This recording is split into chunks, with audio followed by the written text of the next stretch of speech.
a couple situations go down. We've seen tendencies. I'm curious to see what the pros have cooking up for us tonight, Duncan. Absolutely. And speaking of cooking up, we're getting right into the action, kicking it off with JL and WBG having a bit of a scrap on the terrain, on the buttery rocks. VVV making it work, using that F to be able to secure the kill onto Axiao, already going down. VVV taking a little bit of damage, no armor, no real resources. Hey, stop slapping me, get off me. 5-1 suddenly appearing in, looking a third party timing attack this fight. JL trying to fade back, but it's not going to be very easy. 5-1 are relentless, and the double parry coming through. It looks as though JL is going to get taken down very quickly. 5-1, making short work of this team in the third party situation. Unfortunately for them, they just got caught with the pants down. No armors, no nothing. Pretty unfortunate situation. Even though they'd managed to confirm a couple kills onto WBG, they weren't able to survive the third party situation. But now moving on over, this is quite an interesting situation. We've got DRG, Wolves, and Alliance all lurking around these couple buildings. Now with these buildings, there's a lot of kiting paths, lots of windows, lots of ins and outs that you can use to your advantage to kite away from teams. But at the same time, anyone could be lurking around any corner. So it doesn't look as though any of these teams are actually looking to take a full engagement, as they recognize the potential threat of the third party. As you can see, the Lions here lurking on the outside, trying to bide their time and find the perfect opportunity to engage here. But I don't think any of these teams are going to take the bait just yet, and are going to fade back into the distance. A very, very patient play off spawn. We're going to get a match versus WBG and JL off spawn. JL has to be careful. This is their second life. Axia's going to fall super quickly. No Kurumi ult is going to be coming out. Now, Kylan going over, putting everyone in a car crash. Sleepwalker pushed against the rocks, can barely move, is going to accept his fate, trying to tap dodge roll out of the situation. But what can you do when VVV is just running you over mercilessly? Is going to be making his way out of here. It doesn't look like he has a big staff over there, but going over to BBE and OUG. The king is going to be followed. OUG doesn't have you anymore. Fat Milk, Roy Hihi is going to be putting on the pain onto Shinyu. SS, also one of the tacticians of the league, is gonna fall, really letting him know there is no hope with that V3 Viper. Bye we're gonna see you on your next respawn. BBE is gonna start off the day strong with a nice 6-piece McNugget off spawn, Duncan.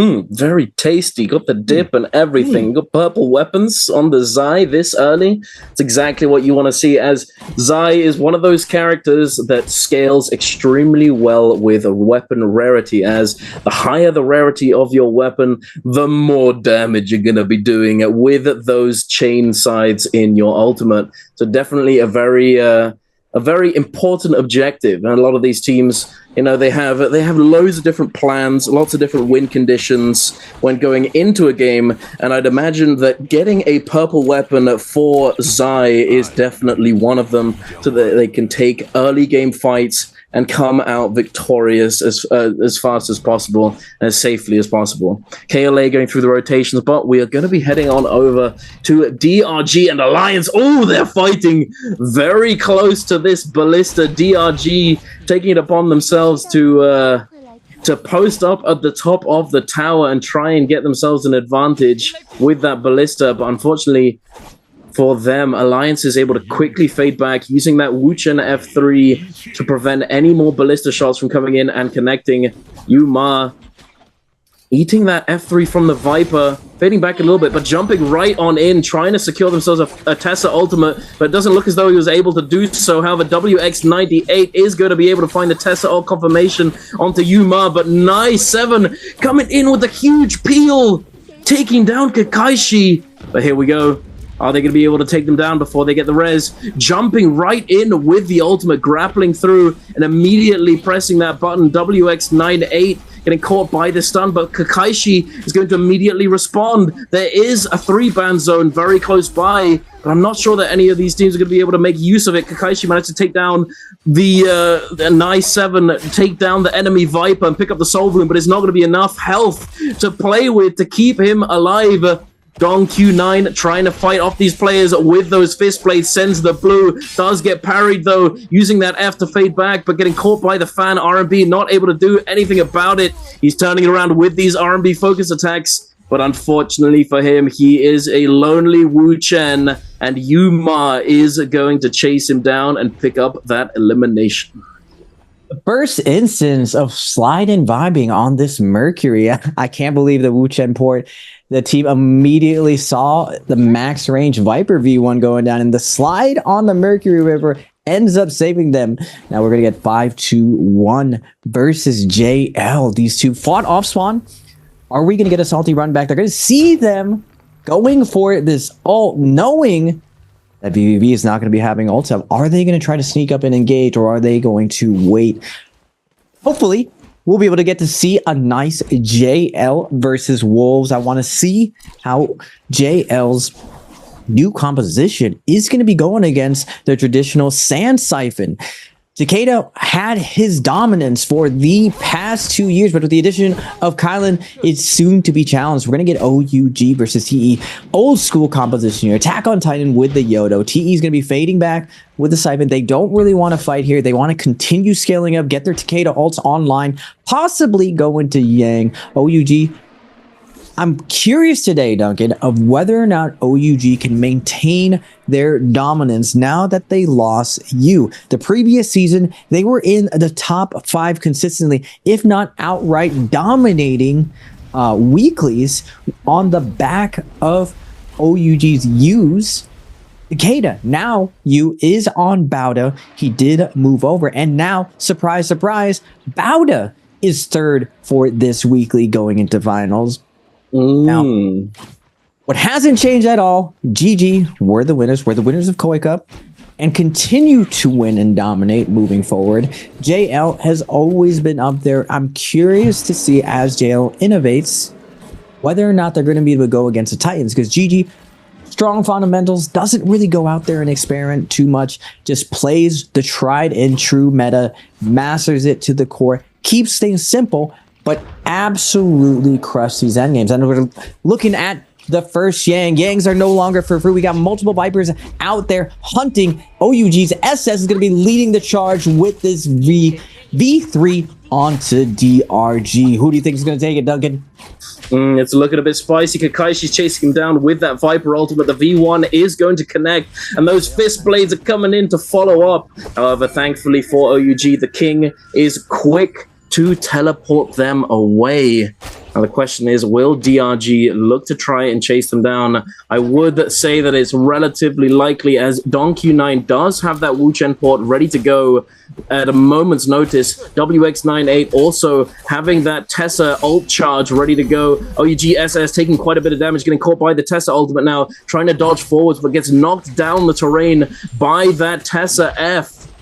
Is he going to get followed up on? I don't think he is. The Yoto ultimate immediately being popped to prevent anything from befalling OUG SS. No damage going to come through. Kakaishi takes it upon himself to try and follow up, try and prevent the reset from coming through, but not able to do anything really about it. And now the Wu Chen port is going to come through. Kakaishi, Don Q9 are going to disengage, but WX98 actually gets picked up by the quick musket shot from OUG SS, but we got more action ready and waiting in the realm of Yang. Wolves scrapping it out against 5-1. The Zai ultimate going crazy, grouping both the Takeda and the Kurumi together. ZK able to get that F1 activation onto that blue focus. Pampy still being an absolute menace with this Zai ultimate. ZK is going to get taken down, and now it is a 2 versus 3. XEM trying to disengage, but Pampy's not going to let him get that reset off. And the HQ trying to fight off this Zai in the isolated fight here. Got the F, goes to the sky, but immediately going to get followed up on. It is not looking too good for Wolves, and there they are, taken down 5-1, claim their first Realm of Yang victory. Wow, what a strong start for 5-1 today. Taking down JL off spawn, getting a nice 6-piece off spawn, and then going into Yang and catching Wolves super scaled up on their Sand Siphon. Wolves played this early game very, very slow, wanted to set up for this first Yang, and put all of their eggs into that basket. And 5-2-1's going to be running away with this omelet of loot, just absolutely crushing. It's really, really...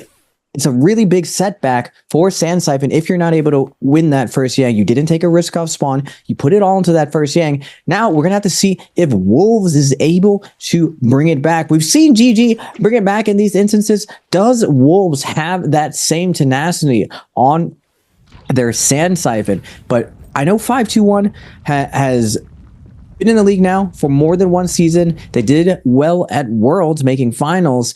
Are they going, is this the time for them to start rising up the ranks? Can they transcend and make themselves a top 8 trios teams in the world? One of the first foreign teams to do it. Today, it's looking like with this momentum, they might be able to do it this season. It's looking good so far, but they are going to have to go and test their mettle against the old school Sand Siphon. Good fight here. KLA versus JL. Both of these teams, titans of the league. G is going to be holding on to his ultimate, waiting out the first Hadi ult, but it doesn't look TXJ is going to be canceling. They're trying to burn some ultimates. They're going to be able to get the Kurumi ult out now. Now the Takeda ult is going to come out in response. Gets a shove onto DDD. The cube, though, the poured out, the mobility of this Hadi composition is able to get them out of the situation, but BBB is going to be taking a lot of damage. He does get a parry inside his ultimate, though. Now JL is turning around the fight, but KLA is holding on. They still have a Temi ult, but Wolves with the Yang depletion is coming in with the third party. 9 players descending upon this. Will KLA be able to survive, Duncan?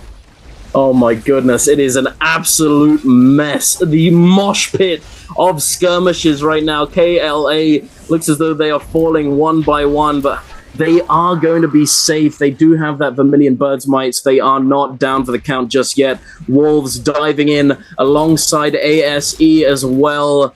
TE trying to fight off the onslaught here. It is, well, I mean, yeah, look, Ace. They're just sitting in this bush, biding their time, waiting for all of these teams to burn through all of their cooldowns. Wolves trying to dive in and pick up these soul blooms. ZK now coming online with that Takeda ultimate. Gonna try and close out this kill onto Han. It's on, and here we go. Ace finally pulling the trigger, engaging the Zai F3 into the immediate ultimate to refresh that cooldown. Gonna try and get some of these eliminations. YZZ is gonna be taken down. TE not looking as though they're in a good spot now. I'm pretty sure they only have one member left alive as well. It is not looking good for them. Wait, did they all just get eliminated? That's it. TE just fully gets taken down in this skirmish. Ace still looking to keep it going. No breaks on this train. Lemon trying his best to maximize the value coming out from that Zai ultimate. But as soon as it goes down, they are going to be fading back and looking to disengage as they do see SS1 on the horizon, looking to jump in and find an assassination and a timing attack on this fight, on this fifth party situation. Wolves having a little surf, getting out of there. The Silver Surfers trying to disengage. They're looking pretty happy with themselves, having managed to cleanse those 3 Yang depletions. Very nicely done without losing a single member as well. BBE looks as though while this was all happening, were also subjected to Yang depletion and trying to find those soul blooms, but unfortunately looks as though they did get eliminated in the background. We've got a bit of a fight going down in Imperium. OEG, are they going to scrap it out? Are they going to engage, or are they just going to wait? Recognizing that they are a little bit underscaled here. Although I do think they could potentially look for some kind of assassination attempt, considering that they are on the comp for it. And the Realm of Yang is spawning up right next to them. Alliance, hey, get off my shop. I want to go shopping now. You've had your turn. You've had your turn. Let me get a purple armor or something, bro. He's just standing there. He does not He is just literally stood there without a care in the world. Let's go to Yang, boys. QGG will shop in the shade, Duncan. Shots for breakfast. He does not care. They're ready to go, Yang. They know that OUG team is not about that life. Now, sitting in here, triple purple armor. Look at these Jades. We are stacked. We are super juiced up, ready to go. Who is going to challenge KLA in this second Yang? And we are going to get challengers. Oh, yeah, baby. This is one of the matchups I wanted to see. KLA versus JL. Sand Siphon versus the new composition. Can VVV and TXJ show KLA what the new generation of composition is going to look like? VVV going to be opening up with the Brandora, the R&B into the ground. Double Brandoras to the ground. Looking for the F. Not able to get it. QGG is going to go for a ride, getting combat on the outside, putting in VVV's montage. VVV going to be crossing up, double jumping into the... Oh, interesting. Never seen a Kylan doing that. It's going to be going in with the car crash. Absolutely going through this crew meet, dictating the pace right now, but QGG is going to be denying a lot of this immortality. And the V1 from the zipping, allowing VV to continue his slashes, the heals, giving him infinite slashes to keep going. But he's going to be coming out of this ultimate really, really low, playing this slow. TXJ's second ult is not online right now, but 17S is going to fall. Can KLA bring this 2v3 down? It's looking pretty cooked here, Duncan. TXJ is going to get that second ult going down. Flying Hottie. He's going for the slap. Air support. The slap is going to be going down. The F1 Takeda will be coming out with the flamethrower. His last breath trying to fight this out. 50 seconds left. JL would like to stay in for as long as possible. They're looking for the slap. Not like this. QGG will not go out like this. He's poking out VVV. He's looking for that one extra. They're keeping him alive, though. Oh, my goodness. What a death by 1,000 cuts. But KL is going to fall. And this is what I was curious about, Duncan. Like, are we sure about Sand Siphon? JL picks it apart perfectly. The double Hottie ult allows them to outlast the cooldowns. And the cube we're just getting out of sand for free. Really good stuff coming out from JL. Cube. Gotta love the cube. Remember the last time we played together? It was like 1 million Hottie cubes. Oh my goodness. The cube is it is very strong. You know, it's if the Hardy's able to just consistently farm ultimate and your teammates just aren't getting full engaged or getting bursted down, and you're able to just have like 2 to 3 cubes in an extended fight, it is so painful to deal with. You know, if you yourselves don't have something that allows you to burst down the enemy team or prevent just like full engage, fully commit, and it becomes so irritating to have to deal with. But speaking of irritating to deal with, WBG Axiao is going to be a lonely Karumi sitting in a bush. He's going to have to try and find a way to come back into this game. Now, I mean, it's possible that he'll be able to find a rebirth charm for one of his teammates, but it's not going to be easy. As with all of this open space, as you can see on screen, now if you get caught out in the open like this, it is not going to be easy to disengage. You're not getting away from a fully stacked 3-man team. It's just not happening. But it looks as though KLA, after having come out of that realm of Yang with the Yang depletion, has scouted out OUG lurking in this area and are immediately going to res and look to find the engagement here. QGG taking position 1, going straight in with that F1 Takeda, trying to engage onto Jinyu, who is lagging behind a little bit. The F3 does get committed from the Yotohime, and now the ultimate is going to follow through.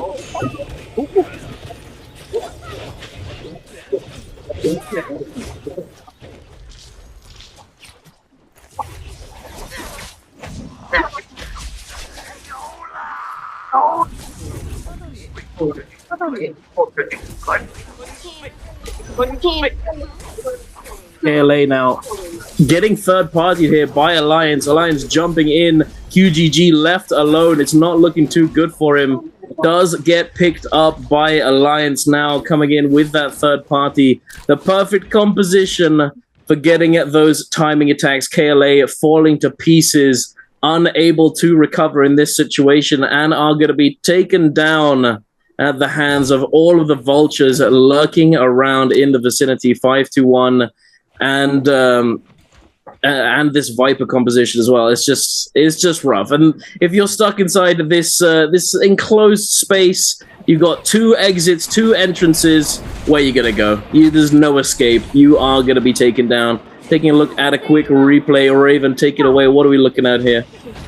We're gonna get a replay of 5-1 versus ASE. Matari on the V1. ASE on the mirror matchup right now. Invisible players all over. The Zais are going to be going at it. Matari zooming through, absolutely decimating 5-1's health, but Kurumi with a clutch healing circle is going to be able to keep them up alive. They all go down to 1 HP. ASE had them against the ropes, but 5-1's Yin was able to get the perfect positioning. Kurumi all down, brings his teams back to life, and they're able to clutch it out.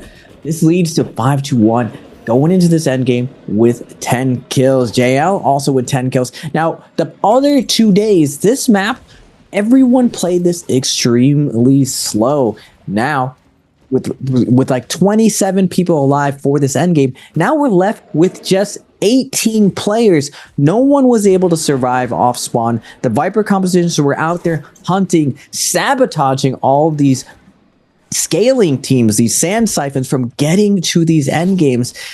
And after coming out of Yang, losing Yang, the Yang depletion, these Viper teams all lurking in the shadows, looking to pick up these kills. And what's surprising to me, Duncan, is almost every composition on this map today is doing well. There's one team of every composition that's up to 10 kills, crushing their side of the lobby. So what is the dominant strategy of this map? I'm curious to see as things progress forward. Will we start seeing monks? Will hotties actually dictate the pacings? JL is making a pretty good argument that this hottie composition is here to stay, especially being able to utilize zipping versus Zai. We saw zipping almost completely fade out of the meta just because there are so many Zais out, neutralizing her healing. And there just was no point for zipping to exist. But now with Hottie and the cube, zipping has a second life, being able to jump and get away from the Zai using that gold F. Now, this is one of the interesting things with the new Spirit Well. Teams dive in immediately after the initial team grabs the first armor just to secure some purple armors. You see these blueberries, OUG, running in, sneaking by, knowing that all the purple armors are going to be dropped from wolves, and they're going to be going there like it's a garage sale. Give me that purple armors, we out of there. And OUG sets themselves up for a possible endgame win up to 6 kills now. I love how TXJ just wandered in on his own into 3 people, just like, just don't mind me, I'm just gonna grab something just real quick. Just immediately just get, I think they was just like, wait, what is he doing? Get him! The immediate stone form coming out, and just like, okay, we just gotta get out of here, the cannon fire is coming through. And it just looks so silly, but he is able to jump in and pick up a few resources, a little some. As you said, the blueberries. So those players with blue armor going into this stage of the game, able to come in and pick up those purple armors that get dropped by these players. 5-1 are looking pretty stacked, I must say. Pampy with the golden armor and golden stuff. Oh, gonna be jumping into this cave. Oh, a little spooky. SS1 trying to hold their ground inside this cave. And I think this is actually a pretty good spot for them to be in, considering that the Moonbane isn't going to force them out, and they're going to be able to immediately engage onto any one of these players who comes through that doorway. However, they could get forced out if Wolves decides to send their cannon fire into that area.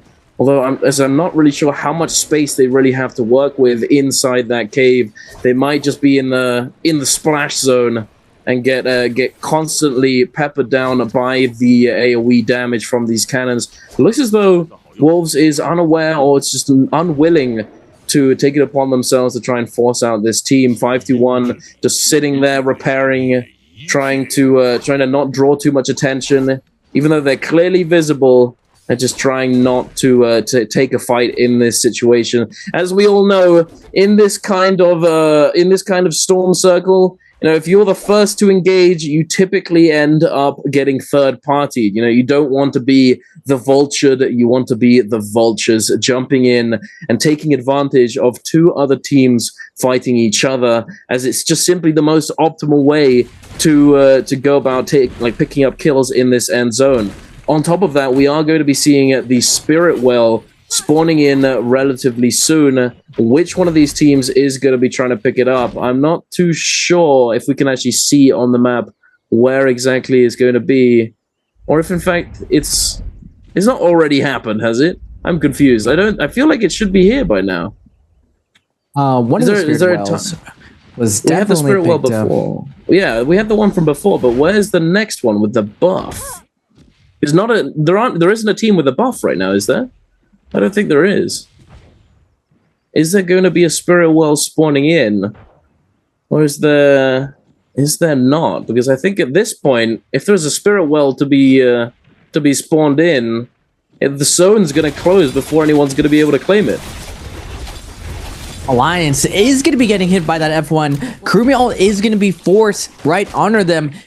Unfortunate for their alliance, their Wu Chen is going to fall, forcing their Tessa and Viper to find another place. Without the safety net of the Wu Chen, these two are going to have to pick their spots wisely, as the ultimates are going to be forced out. 5-2-1 is going to be raining cannon shots onto Jaya on the low ground, but BBB trying to ice off the pressure, letting 5-2-1 know, if you're going to focus fire us, we're going to focus fire you back. BBB does have the cannon and Aurora Burst stacked onto Jess himself. He's using Aurora Burst to ice off that range pressure, but still, it looks like everyone is okay. Everyone's able to hold their ground right now, and until that zone is going to be closing, players are not going to be taking this next race on the high ground, though. The Wu Chen-less Viper comp is going to be poking around OUG. OUG's trying to keep them off of them, knocking them down, but Alliance Yuma is going to be scale rushing close on an OUG. It may start a snowball effect. The second one of these teams the rest of the lobby is going to react and try to take advantage of this. OUG is doing really, really well with the King, with that Cloud Weaver, creating a ton of space. No one wants to come and challenge this. Wolves as well. They're Takeda with that Cloud Weaver. So much range on this Jade. The zone is going to be closing in. High ground's going to start meeting low ground. These buttery rocks are going to be slippery. Wolves ZK accidentally falls into the grass of JL, but doesn't get caught. Now JL forced to go up the rocks. A zone is going to be closing in on the high ground. OUG is poised to win this. Who is going to be taking game one as 17 players go into this last little bit of endgame, Duncan? It is looking very ugly in this situation. The Viper ultimate is going to be coming out, but immediately teleporting away. I'm not sure if they're actually going to get any value out of this. OUG Jinyu trying his best to stay on his feet, but just getting caught on these buttery rocks with no HP to work with. Unfortunately, just not able to stay up and does get taken down. Now, Nice7 is going to be jumping in with that Viper ultimate, looking to try and secure some of these stuns, some of the CC onto the players lurking below. Wolf ZK is going to be taken down. 5-1 Pam now coming online with this ultimate, looking to try and engage onto NHQ, but not able to hold him down just yet. So much action going down, able to pick up yet another kill. We do have SS1 in the bottom right, lurking underneath this hill, underneath this small little rock formation in the cave, looking to go straight to heal off, not looking to be a part of any of this chaos happening above them. But as I say that, here they are jumping out of the zone. They are going to be jumping in now, as they couldn't stay inside for very much longer, I don't think. Perhaps they were forced out because of where the zone is going to be moving. JL looking to try and dictate the pace of this fight at the top of this mountain. Is looking pretty good for them. They do have the Kylin ultimate ready to go at a moment's notice. The zipping ultimate as well is going to be able to keep them topped up as long as they don't step foot into that storm. The Tomahawk ultimate now being put down on top of this terrain is going to make it even harder to maneuver around. NHQ gets parried and knocked into the zone. So somehow manages to come back in and stay alive with a sliver of HP, but unfortunately is going to go down to the zone at the very end of it all. VVV now unleashing the car crash onto every single person in this lobby, just running through every single player, making it absolutely impossible for anyone to stand atop the mountain but them. Holy moly. That was oogly, Raven. JL is going to be king up. Quite a few different abilities thrown your way by utilizing it well. Hey, and we're going to have a look at it straight off the bat. KLA and JLK, and it's already taken down. Ripperoni already eliminated. However, I don't feel like this is a good showing of what the composition can really do. As any of you who've landed here, you know how it is. You know how it can be. You land, the enemy team gets their hands on the loot before you do, and you're just absolutely cooked. You just can't really do anything. I don't have a weapon. I don't have armor. I'm coming. Okay, I'm dead. You know, it's you the never classic. know when you're flipping classic. the burger. Are you the bread? Are you the meat? Or are you just on the floor ketchup? Now going over here to Metab, we got ASC versus Wolves. Wuchen F is going to be invested. No armor on some of the teammates though. Wolves super geared coming off spawn. ASC though, Temi is going to be falling right now. 2v1 situation or 2v3 situation. Can Corky and Lemon bring it back? Lemon is going to be fighting away, trying to get the focus fire down. Nice tap out to roll coming out from Sem, buying time from his teammates, setting up. Lemon's going to get a nice parry. He's going to take down one. He's going to get the Soul Bloom 2v1 situation. Is he going to be able to clutch it up? The Tesla ult is going to be coming out. The Takeda ult is going to match. He is going to get parried though. ASC Lemon is going to get taken down by the one-hit parry of the nunchucks. Big damage is going to be coming out. Wolves will be clutching it up, claiming this Metab for themselves. Now going over to 5-2-1 versus OUG on top of this castle.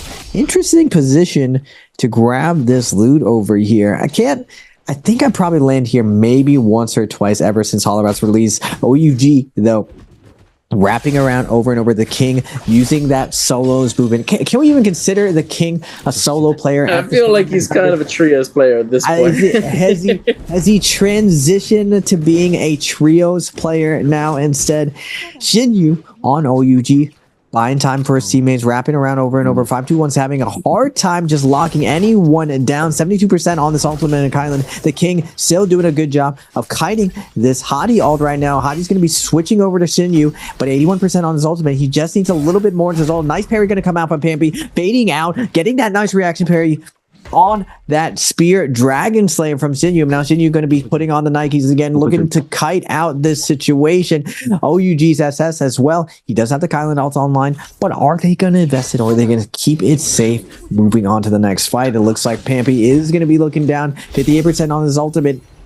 Hadi ult still up for SS. Is he going to be avenged? Looks like Shinyu is going to go for it. OUG's going for the 2v3 situation. They do have Hadi against the ropes. 5-2-1's Cloud is going to be falling. Shinyu is doing the work right now, putting the Kylan in under so much pressure. SS is going to invest his ultimate now with the cube up. Shinyu has a lot of space to work with, and but Pampy still with the aggression, looking in to hold down Shinyu. SS, good job with the peel, coming in, dive bombing left and right, but Gold F is going to be used. Cube is going to take Shinyu out of danger, and so is SS. Now we're in a 2v2 situation, looking for the reset. Pampy looking for that parry. He got it earlier. Will Shinyu give him the look that he gave him before? Pampy gonna opt to get the res. Now it's back to a 3v3 situation, but now it's Pampy's turn. SS is gonna have to dodge the car crash from Pampy. Running SS down. Cloud's trying to lock SS against the ropes. The rocks giving him a little bit of scale rush, but the slippery, buttery rocks not allowing him to get that last scale rush. And Shinyu in a 3v1 situation. We've seen this before. Can he do the same thing that you was able to do now that my boy is gone? No, he cannot. And 5-2-1 is going to continue their dominance off spawn Duncan with another 6-piece chicken McNugget. Looking good, looking tasty. What a fight though! That got drawn out so long. Multiple Kylan ultimates just left and right. And as you said, I don't think I've necessarily ever spawned there. I think perhaps one time. The only time that I typically go to that area of the map on Holroth is usually as a recovery area where you've potentially been taken down in City of Tang, and you go a little bit to the north and res yourself there and pick up all the loot and potentially path north or go back down to the City of Tang and try and get your revenge. But yeah, no, it's definitely an obscure area that not many players really frequent on a day-to-day basis. But we see two teams landing very close and having a very drawn-out fight here. Interesting to see. Perhaps there's more loot to be had in this area than we initially thought. But yeah, as you said, 5-2-1, a very nice 6-piece off the rip, looking to start off their game strong. BBE, on the other hand, unfortunately not managed to find any kills, and now going to be taking a fight against SS1. Looks as though BBE also fell off the rip, off the start of the game. None of these players have their resurrections available. I'm not sure about SS1, but we'll soon find out. But we're jumping on over to a fight between Alliance and JL. VVV, they've done the podium strat. It seems they've got their hands on a golden weapon for VVV. What did I say before? The win conditions, get your Zai a high tier weapon, as you're going to be doing a lot of damage very early on. VVV running out of his ultimate now, it seems, tried to get as much value out of it as possible, but it's not looking too good. The Matariev knocking them down to the low terrain, but the Moonbane is going to be coming through, try and prevent any further aggression coming out from Alliance. Thankfully for VVV, he was able to stay alive, stay on his feet, and not give away this golden hang sword to Alliance. They definitely want it for themselves, but it doesn't look as though they're going to be able to take him down within this Moonbane. However, TE, having seen this Moonbane get dropped down, looks as though they're waiting to see if they can jump in and engage on one of these teams, perhaps catch a few players coming out of the Moonbane. But it looks as though they're going to have to make their way all the way around if they want to catch up to JL, as they're positioning themselves right next to this teleporter and going to be jumping right on over to Yushan Ruins and going straight for those Fireflies. That Firefly cage, the Rage Charge Station within the teleporter. Really smart play from JL. Not using their Moonbane offensively, instead defensively. The Moonbane is the only reason BBB is able to keep his weapon in that situation. We see TE move over. When that Moonbane goes down, it's a bat signal in the sky. Also great play from JL to use, even though this is daytime, able to use the Firefly in Yushan Ruins to get their ultimates back online and set up for that first time. But we're going to go over here in the south. We got KLA on the Balda 17S. Show me whether or not it works. We got Wolves as well lining up. The V1 is going to be going down. Sam is able to line aside all of that pressure, but he is going to get isolated off now, down to a last hit situation. But KLA XZ also down to a last hit situation, trying to survive right now, but not NHQ able to close the distance with the staff on the Tessa. Valda V2 is going to be coming out. That spear is going to come out, but easy work with the low ping, able to dodge right now. They do get one spear going off. 17S though, with that extra health poke, can take a couple risks here, can put on the pressure. Can he get some value off this V2? XEM though, zoning him out, guarding the flank right now. TGG will fall right now, and now NHQ in pain and going to be going down. It's looking like a flop, Duncan. It definitely did, I will say. Unfortunately, not able to secure a good off-spawn, and then immediately running into another team that does manage to take them down and knock them out of this second game. But we're going to be jumping in to our first Realm of Yang. WBG up against Alliance. Walker up against the wall here, gets caught by the Dragon Slayer, able to use that combo breaker though to keep himself from taking too much damage. However, it's not going to last. The F3 coming in from the Zai, going to be able to pick up that elimination, knocking them down, and then making short work of the remaining members of WBG. Now heading on over to a different realm of Yang, DRG. Scrapping it out against 521. 521, are they going to be able to keep this momentum up, having already claimed 6 eliminations in this game?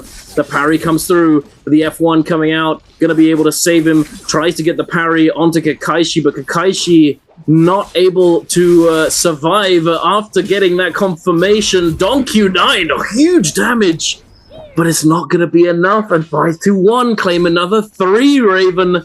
They're getting oogly, they're doing work. Speaking of, we've got JL now, having won their Realm of Yang, it seems, with Vermilion Birthmight, taking a fight against this team, against Alliance now. 9-7, trying his best to stay on his feet, trying to stay out of line of sight of VVV, but it's not going to happen. The drop down comes through, and JL seemingly making short work of Alliance, with Alliance having just come away with a win in the Realm of Yang.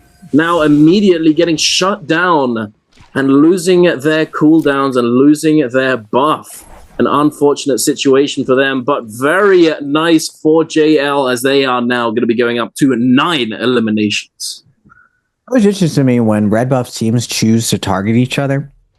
Now there's not really much of there's no downside for both teams, but there's also no upside. When you go for a team that doesn't have red buff, you're actually able to loot them afterwards. And with a lot of teams, a lot of siphons going down, if you see a Takeda, they're generally going to be like a Christmas present if you go for that kill. The same thing when you find a Kylan. A lot of teams are going to be stacking those good weapons on them. So interesting, but JL is going to pick up that easy kill. Now we're going to get WBG versus, I believe, a DRG right now. The Hottie ults are going to be coming out, taken to the skies. Kylan ult still not online for Walker. He is going to be able to get it up.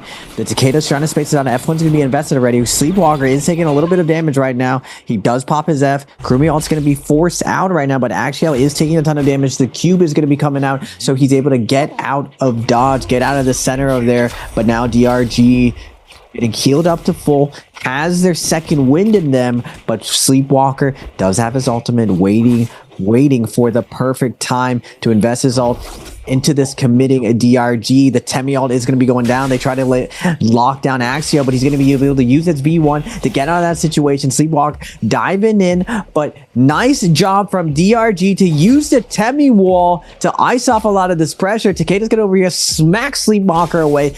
Get your booty out of here. Now coming back in, Sleepwalker will not be denied. He needs some value out of this ultimate. Takeda is going to be coming out nice and delayed. He's going to have 3 more shoves to his name. Axio has been dodging the non-stop executions though. Can he survive? Can he survive 2 more of this? Sleepwalker is going to get a parry on the down Q. Shove is not going to come out. He's able to, Sleepwalker is able to dodge right now. Down Q, chasing down Axio. And that whole time, the zipping, avoiding 3 executions perfectly. Nice peel coming out from his teammates, but another win against the traditional Sand Siphon. Old school losing to new school comps. Indeed, they are, it seems. And also in the kill feed, it looks as though 521 has chosen to go down to the zone. Now, this is a cheeky little strategy that you can do with Vermilion Birthmight. When you go into when you're in this situation and you have this buff. Obviously, when you have the buff, if you do die within the timer, within the duration, then you don't. You basically can respawn with all of your loot, all of your weapons and armor and everything. And one of the very nice strategies that you can do when having this buff is letting yourself die to the zone or to poison mushroom or to a fire cage, whatever you might have at your disposal, and then utilizing that spirit form to be able to rotate around the map without putting yourself in a risky situation. Like you're in spirit form, you can't be. Technically you can be attacked. There's is something that not many people know. If you're in spirit form and you are taking hits from a player, the timer for how long you have until you can no longer resurrect yourself actually goes down the more hits you take. And it's something that not many people actually realize. And I will say that it's a little funny when somebody just stands there on their dead body in spirit form and you just continue to mash into them. And then all of a sudden they realize, oh no, wait, I have no time. And then they just fall over and they just come out, just a body appears on the ground wherever they were in spirit form. It is something that not many people know about, but 521 using it to their advantage, going to be rotating around the map very safely and finding themselves a nice place to resurrect themselves. You know, potentially looking to come in and res next to a team that's fighting, or just to find a safe rotation so that they can go for the second Realm of Yang. And that looks exactly like what they've just done now. 521 and JL going to be going into this Realm of Yang. Who's going to take this one, Raven? We've got the new school with the Kylin and Hardy going up against the Xiphon. Who do you think who's taking this one? Both of these teams have been on fire. They are evenly matched for at least today, but JL are the veterans. Can they be securing this? Hardy is going to be ulted. It doesn't look like he's going to be canceling it. VVV's going to get a nice F3 onto Pampy, but Pampy's going to be cubing out. No more cube for him. The Kurumi ult is going to be invested by Fong. JL is going to be picked up right now, but all three ultimates are going to be used. They're going to have to fade the Kylin ult coming out from this team, but they are a lot more healthy than 521. Both teams are going to be picked up by the Kurumi. I don't believe 521's zipping ult did go down. Can VVV get some value off this? He's going to be pressed against the wall. Nowhere to go. He is going to fall, but Cloud is going to take back to the skies. He has the cube down. Can they win this 2v situation on the back of Cloud's ult? VVV is going to take this guy, de-meching Cloud on the hot. He's going to go back up. And now 1, 2, 3, uppercut. Pampy trying to put a ton of pressure. Gets the wake up onto VVV. VVV trying to tap down to the left. Fong moving off the line, trying to secure the kill, but the cube is going to be coming out. Pampy trying to reset right now for his teammate. Come back in, but Cloud is gonna fall. Now JL with 34 seconds. Can Pampy still out? 1v3 situation. F is gonna be invested, surrounded in all three corners. Light attacks coming out. Light into parry. Pampy doesn't know what to do. He's stuck in the mud. Jumping LMB, and JL is gonna take it. The former or the world champs plus Fong. And one of the interesting things about JL, I thought when they moved over to JL, they were formerly known as TE. Fong started out as position 2, and we've seen him move over to position 3. Now, VVV has played position 3 for this team for the past 2.5 years. Now we're seeing him transition over. Now, he does fill in a couple other roles. He filled in Justina, so he's no new person to the position 1 role, but I think this is where one of his roles kind of shine, with TXG picking up the slack, being that enforcer, being that position 2, using his tactics and IGL and vision of the map. We're seeing, again, the creators letting everyone know you're imitators, you're not the creators, and putting 521 in the dirt with the other comp that they were first to run, Xiphon. JL was also the first team to run this composition in the league. Indeed, they truly are the innovators and the leaders of the meta, it seems, or at least as of late, it seems as though that's how it has been. 521 unfortunately not able to contest the creators of the compositions. They, as the creators, they know the ins and outs, they know the counters, they know what to do in those kind of situations, and it shows. 521 not able to take them down. However, we did have golden armor on the side of JL. It is quite a lot. It's quite. I mean, I don't know. A lot of people seem to think that the difference between gold armor and purple armor is massive, although at the end of the day, it's only 300 more health. 300 health, although it is obviously significant, any small amount of health can be significant.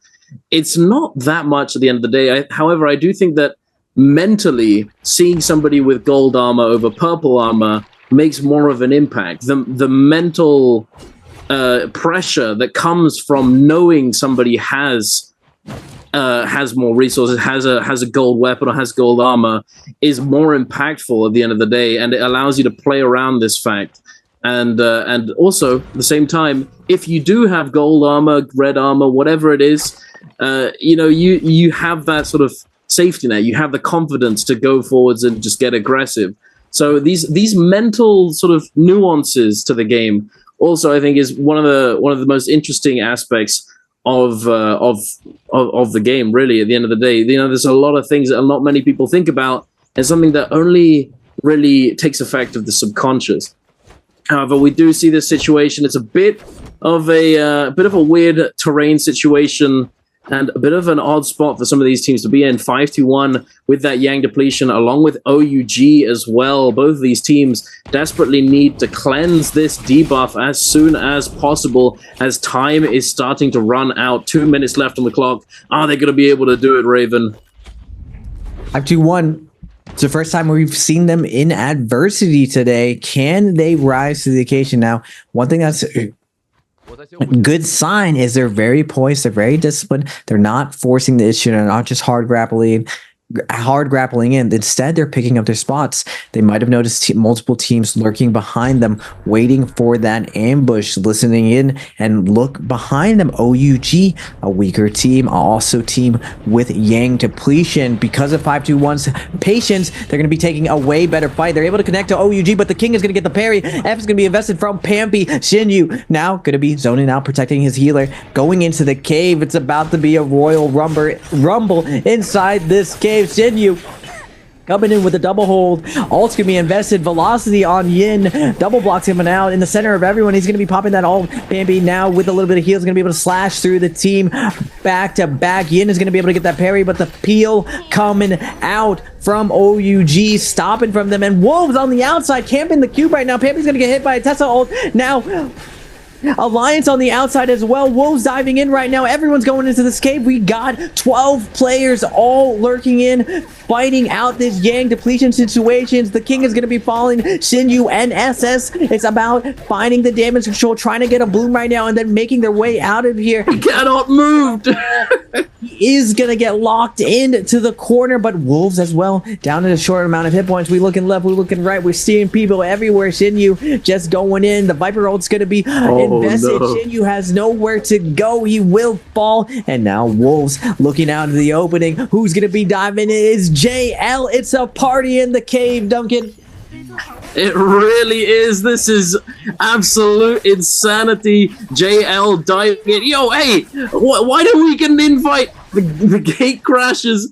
They're coming in with that Zaya ultimate, with the Cloud Weaver as well on the fist blades, looking to try and clean up some of these kills, but unfortunately doesn't look as though they were really able to capitalize too much on this situation. They just got there a little bit too late and aren't able to pick up very much in terms of kills or eliminations. As each one of these teams, they had their fun. They're immediately going to head on home, call the Uber, get me out of here. That's too much for me. And now all of these teams seemingly finding their resets. Unfortunately, 5-2-1 does not cleanse their Yang depletion and does partially go down at least.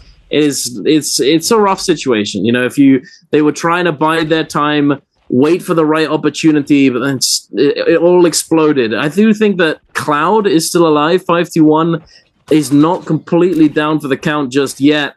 However, we did see that poor Zipping getting locked up against the wall. The wall combo, it seems, just getting absolutely obliterated. You want to move? You want to play the game? No, sirree. You are not allowed. And there it is. It looks as though 5-1 Cloud does get eliminated now. But so does TE, YZZ, and Han. Going down to the likes of JL, the Moonbane potentially being a factor here. TE's Leo trying his best to salvage the situation, but perhaps not the smartest choice, as he's immediately engaged on by all of these teams waiting, vulturing at the top of this cliffside, waiting for him to jump in. Optimal though, Leo, I love to see it. Something that little min-max that we just saw coming out from Leo is healing up his health bar. And one of the things that not many people realize is that obviously when you have health jades that give you increased health percentage, if you drop your jades when you're looking to heal your health bar, as you know, your healing berries don't scale dependent on your health bar. They don't heal a percentage health, they heal a flat amount, meaning that if you drop your health jades before you heal, you're able to conserve your resources and potentially heal up even faster than you would normally, or that you would be able to with the jades. You know, if you have some health jades and you're very low HP, you're going to have to use 3 healing berries to be able to heal to full. However, if you drop your health jades, you will only ever have to use 2. A very nice little min-max that we see quite a lot in pro play at the highest level, as they are trying to squeeze out as much potential value as they can from any resource that they have available to them. But now we've got the Spirit Well situation coming up here. JL looking to hold it down for themselves, but WBG looking to take them down. No, sir, it's not going uncontested this week. WBG wanting to come in and ruin their fun. This is my Spirit Well. But it looks as though they too are going to get obliterated, stunned up by the Viper ultimate, getting a knockdown into the massive divide and just getting absolutely obliterated by the teams lurking at the top of the cliff. Now everyone's seeing multiple teams going down right now. The whole lobby is going to descend upon the Spirit World. WBG and JL duking it out, taking a leg out from each other, and now Alliance and WBG Wolves all diving in, picking off the legs of the 2 most dominant teams in the lobby. Gold Armor is going to be going out. TE is coming in as well. Sem and his crew lurking on the outside. They're going to have to pour it out of there. The heat is too much in the kitchen. Everything is cooking up right now because of this Spirit Well. It looks who took the, it looks like SS1 was able to take the buff, and now the timers are going out. Everyone's no. SS1 the Skadoosh is coming. The Skadoosh is incoming right now. Wolves all down to a last hit situation, but SS1, they know they have the momentum. They saw what GT was able to do. They want to do the same thing back. ASC fallen to a piece of Rosemary. SS1 looking on the leaderboard. We are up to 4 kills, and just like that, rags to riches, baby, taking advantage of all the Gold Armor teams all in each other, getting a little bit too aggressive. Now SS1 Zen is able to pick off JL was poised to win this lobby. Now they're just playing to survive, trying to secure that first place, but it looks like SS1 has the snowball effect, has the confidence going down. Zai ult's going to be invested, Matari ult's going to be invested. Can they lock down their target? It looks like their target is JL's Fong, who's trying to survive, try to rest his teammates back up, keep JL back in the game, but Rosemary doesn't want to let that happen. The Zai ult, the chains going down. Punishment is going to be served from Rosemary as he eliminates JL. Indeed he does. Rosemary going crazy right now, trying to get as much as he can with this Zai ultimate. But you know what's crazy, Raven? This is V3 Zai. It's not V2. It's V3. I've never seen V3 Zai ever rear its head in pro play, but somehow Rosemary's making it work right now. We just said they were on 4 eliminations. It's now gone up to 9. They are looking to try and claim a spot in top 12 off the back of this second game. Rosemary just going right on in yet again with this Zai ultimate. Will we see value coming out from the V3, or perhaps in review, maybe V2 would have been the better choice? Who knows at this point? But Roy he's taking the brunt of it. He's trying to disengage. He's somehow still alive. The Phantom Step doing so much work for him. He was able to stall out for quite a while, but it is not enough. He does eventually get taken down. Now the Tesla ultimate coming through, but it's not going to slow down SS1. He's immediately going to try and continue the chase. Rosemary pulling out that cannon now to try and farm a little bit more ultimate to see if he can get get another ult before the end of the game here, before everyone goes quietly into the night. Zen1 sending out those fan RMBs, allowing his teammate to repair and reset. Now going to be looking to try and grapple on in. BBE trying to clutch to the tree as best they can. Fat Milk grappling to the sky, and now on the bottom as well. Looks as though Ace has come online. They're looking to try and take advantage of SS1's cooldowns not being available just yet. Rosemary trying his best to do something. Rest trying to stay alive, but no HP. They have armor circle, not health circle. Is not looking good for them. Perhaps they're not going to be able to close out this game as quickly or as successfully as they'd imagined. It looks as though Ace is going to be coming away with that first place placement. But who, Raven, is going to be taking that MVP at the end of it all? I'm not sure, but there were quite a lot of kills going down at the end there. We're going to have to wait and see for the graphic to pop up on the screen, as personally I wasn't able to keep track of who was at the top there. Get oogly, get aggressive.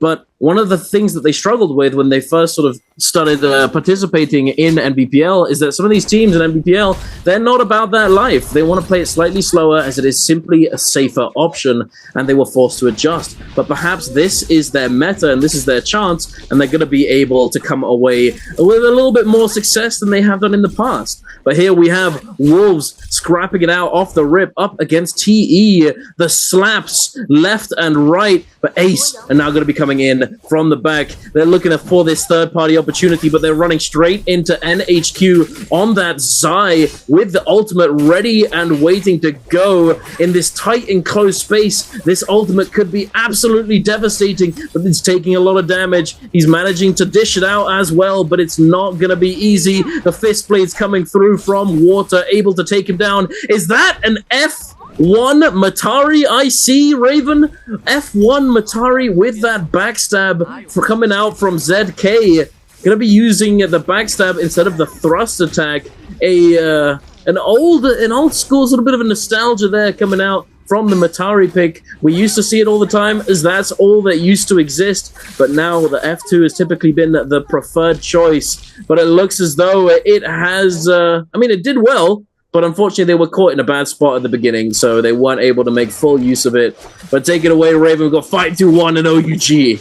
AAC was able to clutch that up. OUG versus 5-2-1. OUG's gonna have to deal with the heated up 5-2-1. Pampy's been on point all day with the parry, getting again back-to-back parries right now, but Pampy is going to be falling to Shinyu. OUG is going to ice off for the first time the 6-piece for 5-2-1. What's 5-2-1's recovery game looking like? OUG is going to be starting out perfectly on their Siphon composition. This is where Siphon gets going. If you're able to get that 3-piece off spawn, you're able to open up those weapon swaps, get that Takeda's ult online.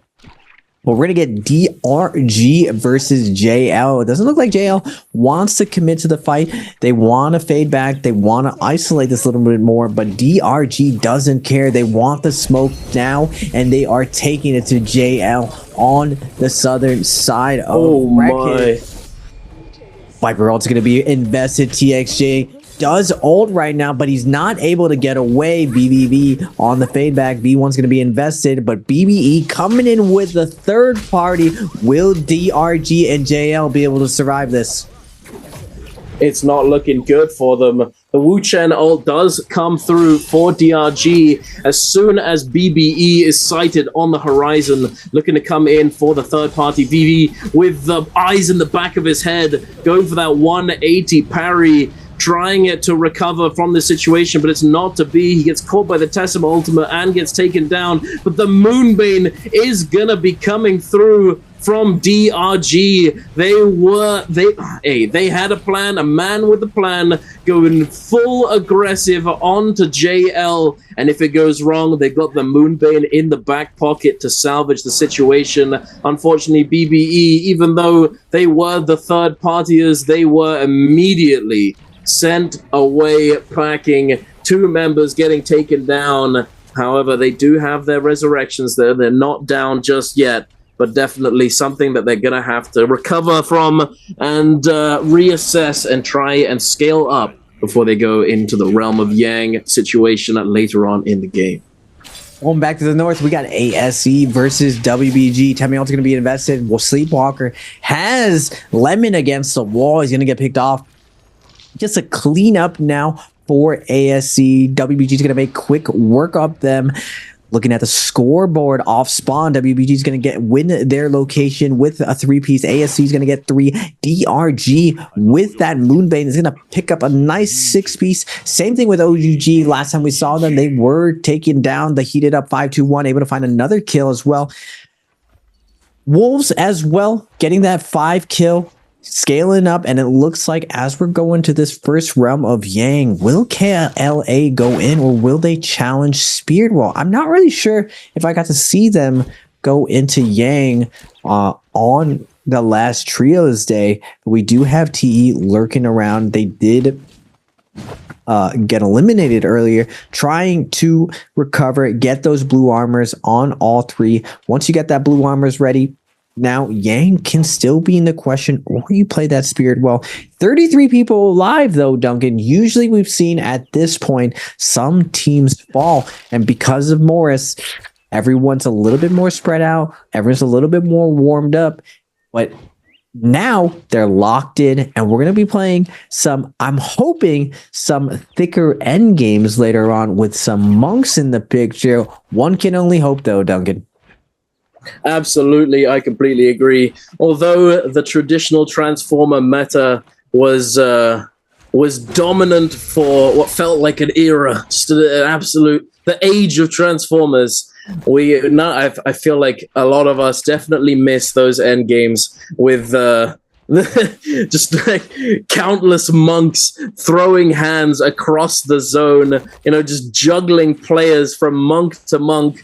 When somebody slams a player and then another monk picks up the grab as well, grabs that person, slams that person, and then the other monk as well is just like, ooh, hot potato. It's always very fun to see, and it's definitely very exciting to play as well. As a player in that kind of environment, playing as monk, it's just the dream. It's the dream as a monk enjoyer, being able to monk up, throw hands, constantly get soul blooms, and just get your ult online back to back to back. But we're going to be taking a look at KLA here on this interesting composition that they've come up with, another innovative composition. And it looks as though they immediately got Moonbaned, and they're looking to try and fade back. KLA, Godley, and co are not looking for the smoke in this situation. Moonbane, nah, bro, get me out of here. WBG, no sir, I'm not sitting in that purple stuff. It looks a bit spicy.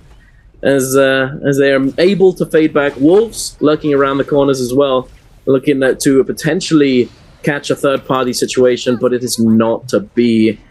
However, the Realms of Yang are going to be spawning in here. We've got quite a few teams posturing to try and secure entry to these Realms of Yang, but we do have a bit of a scrap here between JL and DRG. VVV fading back, managing to avoid the Viper stun. Who's taking this fight? Looks a bit rough now, Raven. DRG, they've committed Viper ultimate. Are they going to be able to recover this? This time, TXJ is going to open up this fight correctly, able to space out that V1 Viper. Now, with the ult advantage, DRG has their work covered out for them, but they're going to... Kakaxi with the fist blades is going to be doing a ton of damage. Unfortunately for WX98, he is going to get blown up and executed. With the max grapple distance, can they get away? This is a tough part of playing compositions where the weapon rarity does matter a lot. These Wu-Chen comps can play that max grapple distance, and after that Wu-Chen port, it's incredibly hard to hold them down. And with that first Yang coming out, JL invested their ults, and now they will have to sit this one out. But we're going to get Alliance versus a WBG, and I believe it's going to be Sands Ivan's mirror, Duncan. It is indeed. No goofy compositions in this Yang. This is the straight-up mirror matchup. Walker able to get that F1 confirmation onto a player there, but no full capitalization, it seems. However, Alliance looking to fully capitalize on Walker being caught out of position, getting pushed up against the wall. Both Takeda ultimates now coming out. Yuma still holding onto this Tumulk ultimate. WBG having to commit theirs to try and protect their teammate, but this might flip on its head. The Tumulk now being committed, the Kurumi ultimate as well. Jing getting taken down extremely low, trying to salvage, able to throw out that wisp. Yuma getting caught, taking a lot of damage, but immediately catching a parry, able to stay alive and stay on his feet. The Kurumi able to pop down that circle to keep him alive. Walker now trying to chase down this Tumulk. He's got a sliver, a pixel of health left, but he's got a decent amount of armor, so he's able to stay on his feet for the moment. The Dragon Slayer coming out, going to the side, eyes in the back of his head. Jing gets caught out by the Dragon Slayer again. Yuma is just sending them out like hotcakes. Walker now still trying his best to lock down this Sandy boy. The pocket sand coming out again. He sends the Wisp. Revenge coming in to try and peel for his teammate. Is he gonna be able to get the reset? No, sir. He's not got enough time, and WBG are able to close out this fight and claim the realm of Yang. Sleepwalker just watching Yuma in front of him. You're gonna release this play. It's like, come back here. Nope. Snake Eyes, son. You do it this time. Maybe Snake Eyes again. He's just dragon staring backwards over and over as he stares into Sleepwalker's eyes. Sleepwalker not able to get the jump area, not able to close the distance. Good job from Yuma to create an opportunity for his team, but it's not enough. WBG snowballing and absolutely crushing that realm of Yang.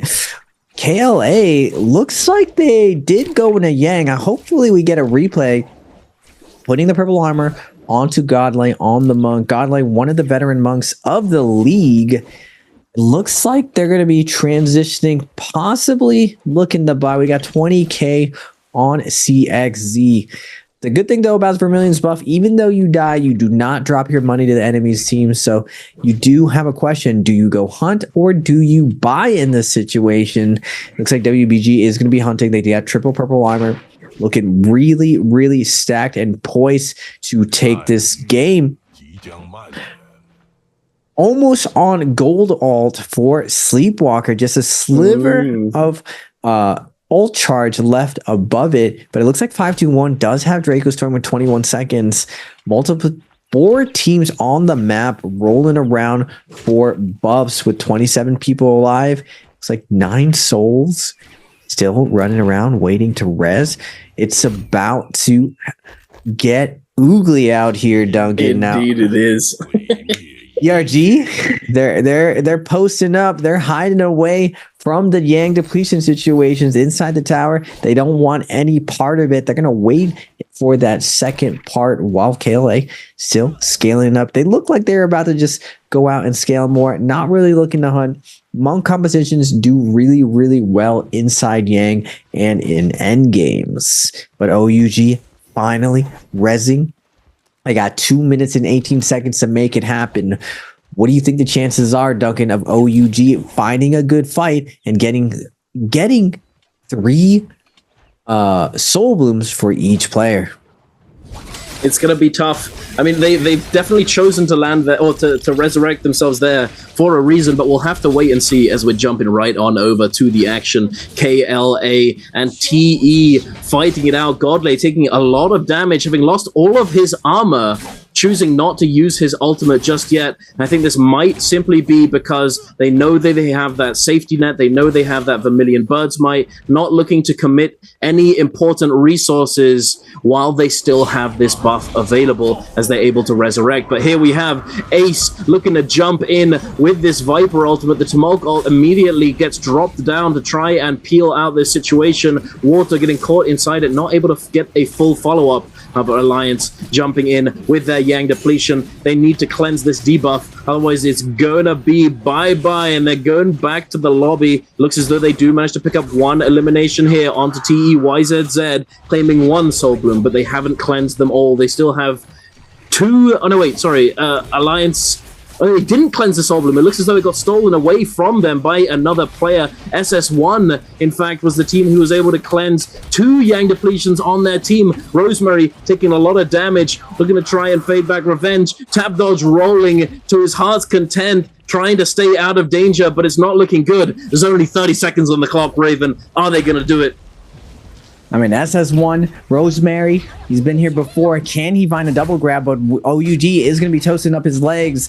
The folks attacks from the fan and the fist of Shinyu. Just much damage going down. And looking at the mini-map, multiple teams coming in hot, looking to get active, looking to have some actions. Remember, 9 players need a Soul Bloom. DRG is going to be coming up with that V1, getting the stun. OUG's the king, trying to survive the situation. He doesn't have Kurumi all to his name. Kakaxi is diving in, trying to focus fire a player, but getting hit by a Dragon Slayer left and right. Alliance coming in with the Temi ult, and it looks like DRG's had enough. We're out of here. This party is too crazy. KLA's Godly, though, on the Monk, still surviving, looking for the possible pickoff here, but ASC's coming in hot, finding the lone Takeda. Alliance Revenge trying to make his way out of here. Multiple armor swaps coming out, swerving with the fan dodge, pops the F1, tries to make his way back to the crowd, but nice shot from Water to corral him, to silence him, to stop him from getting away, and ASC is going to pick off an easy kill on Alliance Revenge. Indeed, they are. Very nicely done. Picking the sheep out of the herd, separating him from the pack, unable to make it back alive, not able to stay on his feet, unfortunately for him, but we're going to be jumping in to another realm of Yang. Ladies and gentlemen, we just had so much action explode, and we're about to have some more. KLA and WBG. KLA on this interesting composition, the Tianhai Feria Zai comp. Let's see what it can do. Godley going up to the sky. He has those blue fist blades with the Cloud Weaver, able to put a considerable amount of pressure onto WBG. Walker now forced to use that ultimate, the Tumulk ultimate as well, getting forced out and put down on top of Godley and the Feria. Now, are they going to be able to capitalize on these cooldowns? Jing able to fade out, get behind the pillar, not be threatened by this grab, but QGG constantly attacking him with these chains is doing so much damage, extremely low HP now, trying to stay alive, but not able to do so. And now Walker just getting staggered infinitely by the Feria and the Zai. This comp looks optimal, Raven. It's looking pretty oogly. WBG, though, they're not down for the count just yet. Godley tries to fade in with those fist blades, immediately gets parried by Walker. Walker now running around with the R&B focus. Axiel gets caught on a release, gets parried, and a 3 versus 1 situation. Unwinnable for the WBG boys. And KLA showing up with their... we need a name for it. We need a name. You see Temi's ult go down? I don't feel like I saw Temi ult. Did you? He put it down at the beginning when Takeda got put into the corner, was getting blended, and then they double ulted. So Takeda Temi double ult. Second, I've with seen the this Feria twice. ult. With the Draco Storm, even though they don't get ultimate, I've seen a couple NBPL teams do this. Yeah. Draco Storm, there's no way to know whether or not the team has ultimate, and teams have been using Draco Storm to transition out with it's kind of like a bluff threat moving around with the Draco Storm. But we're going to get BBE versus OUG. Jinyu not able to get away. The jumping LMB is going to be coming out. BBE up to 3 kills, climbing up the leaderboard. They're going to need to secure their top 12 with SS1 and Alliance being in contention. It looks like EWG is for sure going to be pushed out. We're only at that halfway point for today. Still a lot of Naraka to be played. JL wasn't able to win that other Yang. I'm curious to see their fight and who they took on. I don't remember which team was playing Takeda Monk. We haven't seen any of them, but this is what I was saying about the KLA composition. Normally, they're not very, very innovative, but we see Navalda coming out, and now we see the Zai coming out. They did really, really well on day 2 of trios. Now, on this day 3, again, on Morris, it doesn't look like it's a fluke. This composition does have a lot of merit.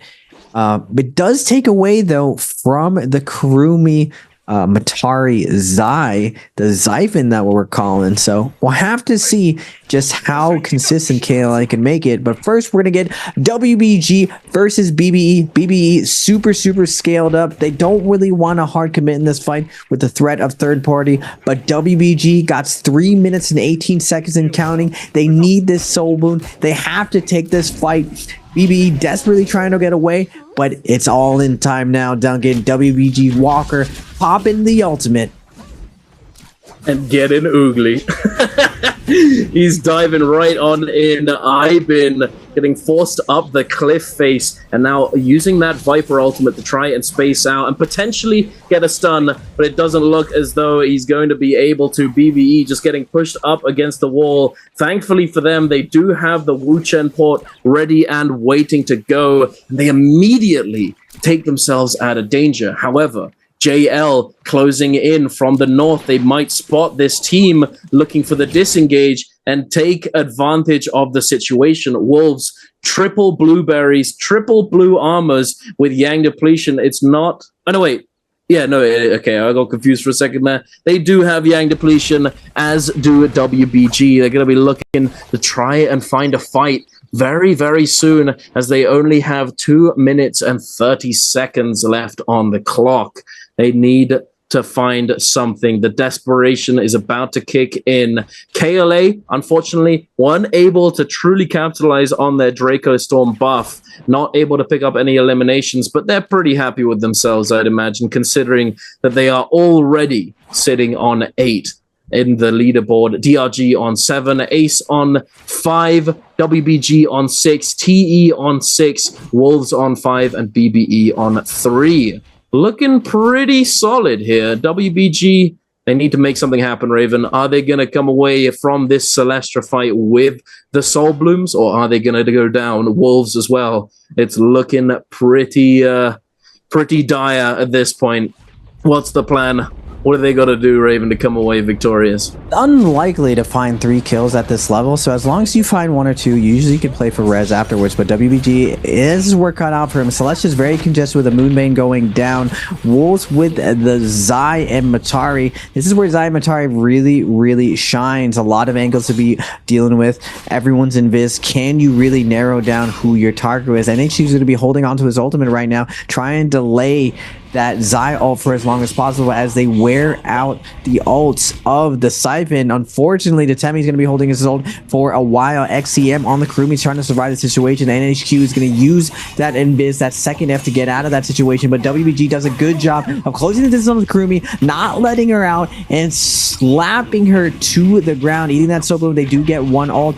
Sleepwalker is able to pop it to get it all, but we got third parties coming in. DRG dropping in with the Tessa Viper, but Sleepwalker happy to get out of there. They did get that 1 kill, live to fight another day, possibly res their teammates, but Wolves hard committed in this situation. Looking back in, they're gonna lose his Matari. Wolves, NHQ has 31 seconds, 30. He has to make a play right now. He needs to find a soul boom and possibly get out of the situation, but the Tessa stun is gonna come down and DRG is gonna surround him. Big damage is gonna come out and he's instantly deleted, sent back to the lobby. Indeed, he is. And it looks as though WBG Jing is going to go down to that Yang depletion as well, leaving only 1 member left alive who did manage to find the Soul Blooms to cleanse that debuff. BBE lurking around only on 3 eliminations, but they're looking pretty stacked. That golden armor and purple weapons, and looking to try and vulture some of these players who've committed their cooldowns in this engagement and take advantage of that downtime. So there are no fireflies on the map this game. Ace finding a lonely sleepwalker. Unfortunately, he wasn't able to get out of this area and try and find a rebirth charm for his teammates. He is going to be taken down. WBG taking down with 7 limbs. I mean, seven's a pretty solid, there's a pretty solid number of kills. Good number, so it's a lucky number. Yeah, 7, a lucky number, looking pretty good. It's not too bad. It's a consistency game. It's all about consistency. Talk about it all the time.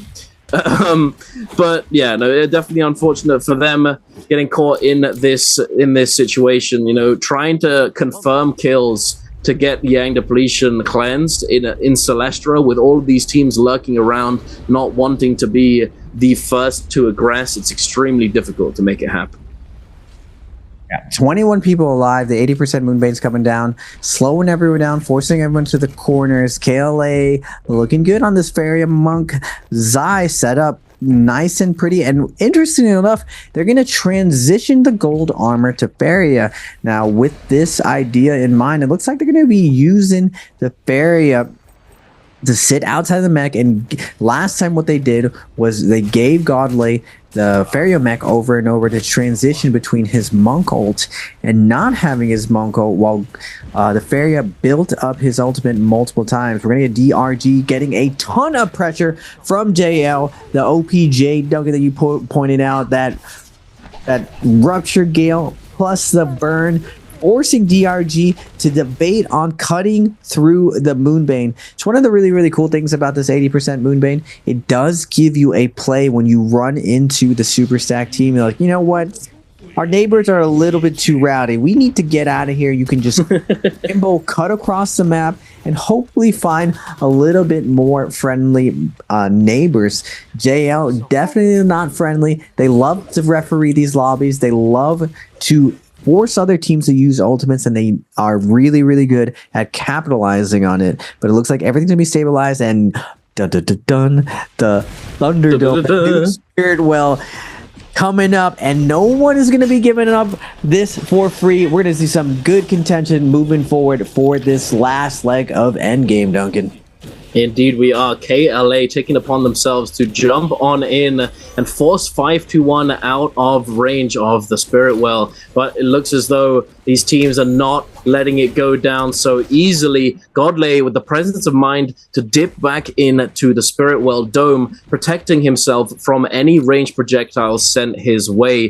KLA CXZ now jumping into that Faria mech. We also have a Viper ultimate on the left side of the screen. BBE Fat Milk, unfortunately, does get taken down by Corky. I'm not sure which Viper ult that was, but hey, okay, it wasn't BBE's. I've been with his Viper ult now, trying to use it to confirm the resurrection onto Fat Milk, the Wu Chen that does go down. Unfortunately, though, I don't think it's going to happen just yet. It's going to be a difficult res to get off. TE lurking at the side, getting a little bit of pressure out from 521 with that cannon. Pampy dictating this terrain, like holding on to this real estate, trying to accrue value here. He's not looking to give it up just yet. He's not looking to sell. He wants to hold on to it. KLA now with the Mystic Might buff. It's not the White Tiger's prowess, so it's not the Skadoosh buff, as I feel like we should probably start calling it now.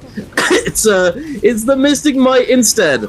They are able to gain information about everyone's location in the lobby, so they might be able to do something with this information, as well as the damage reduction that comes out from the buff. However, it's not the Skadoosh, so we'll have to see how much value truly comes out of this. 521 looking to try and police this lobby, looking to try and hold on to this terrain with that ultimate and this golden fan, but it's not easy for them at the moment. A lot of these teams are going back and forth, trying to claim ground. Roy Hee does get eliminated by Pampy here. Their first elimination on the board. How many do you think they're coming away with in this endgame, though, considering how stacked they're looking, Raven?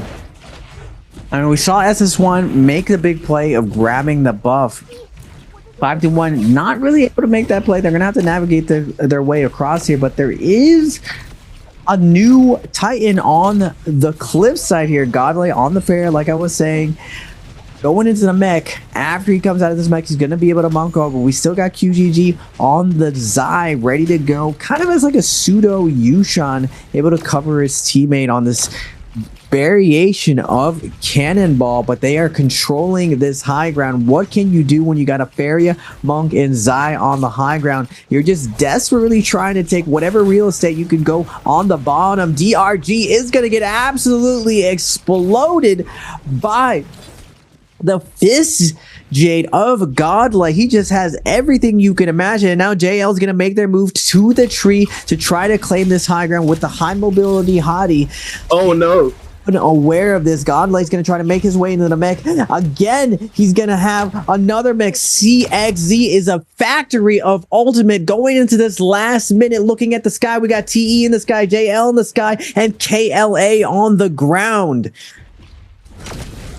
This is looking pretty tough. Although Godley, they've used the Farrier ultimate first, as you said, to try and hold on to Godley's Tianhai ultimate as the storm closes in. It's looking as though they're trying to take this to heal off Godley, though. He's going to have to heal up his armor, perhaps, if he wants to try and get into the action before it closes in. 5-2-1.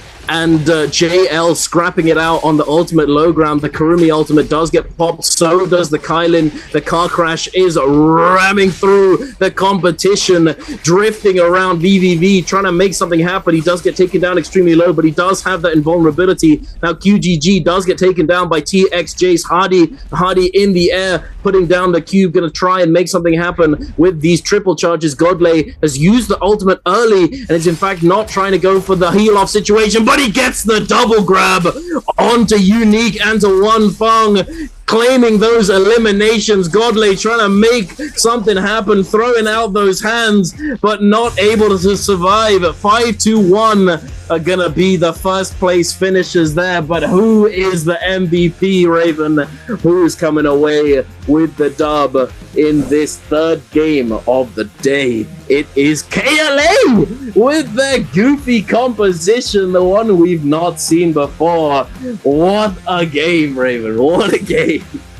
Quickly as possible. Likely going to be a Zai composition lurking around over there, but in the southwest of the map, we have quite an engagement taking place. BBE up against SS1, taking down two players of SS1 being taken down very, very quickly, but by two different teams. DRG is also in the mix, looking to get some early eliminations here. Neither BBE or DRG are looking to take the fight against each other just yet, and are potentially looking to loot up first and come back and take the fight in a minute. Off spawn just outside of Metatab. DRG, every team, there's been a similar strategy that every team takes. Very rarely is a team not taking a fight off spawn. Only the scaling comps I've seen Siphon not take a fight off spawn.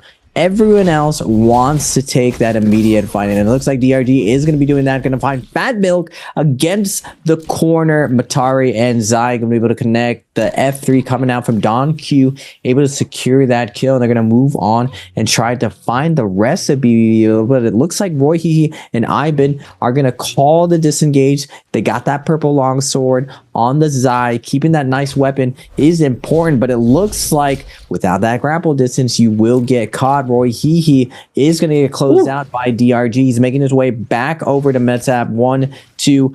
Scale rushing out of this situation. Nice pillar cutting coming out from Roy. He tries to connect to the ceiling, not able to. He does make it around the corner. Nice job with the 1-2, giving that a little bit of distance, but the F3 is going to be coming out from Don Q against the wall. Roy Hehe gonna get hit by the 1-2-3. Nice fake. Gonna get around the corner right now, using the jumping LB to stop the stagger right now, but BBE's Roy Hehe in a tough position. It looks like Kurumi is going to be coming back, and BBE is all in right now. They invest a second res to come back and fight here, and Roy Hehe is going to pop the ultimate, but Zai is going to follow up, hit him with the burn, and now it's up for his teammates to close this up. But DRG focused in, focused firing, getting Fat Milk against the corner. No gold left to his name. He's going to get juggled 100-0. Now it's Iben in a 1v3 situation. He does have the fist up. He is Matari. He's going to make his way out of here.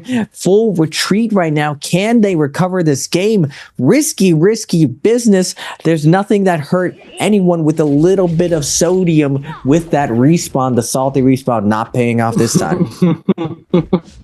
No, indeed. Unfortunately, not gonna be salvageable for that team there. But we're heading on over to JL and Wolves, fighting it out in the snowy biome. TXJ using that Tianhai ultimate, using that hop, skip, and jump to try and chase down these players, but unfortunately, not able to hold on to them, and are immediately going to be fading back and looking to get those ultimates back online. But we're back over to Metab, 521, and DRG. 521 with the Moonbane, dropping it down onto these players, but not able to hold onto them and keep them in that giant room in the bottom of the tower. It's unfortunately now pretty much losing all value from their Moonbane here, although it does look as though DonQ9 had committed his ultimate, but Unique doesn't have his ultimate either, so kind of on equal footing for the moment. Pampy does have the Takeda ultimate, a very impactful resource in these dueling situations. Pampy looking to unleash it now, but the blistering edge, speaking of unleash, is getting unleashed into the back of 521. DRG with the white armor is going to be backing off right now.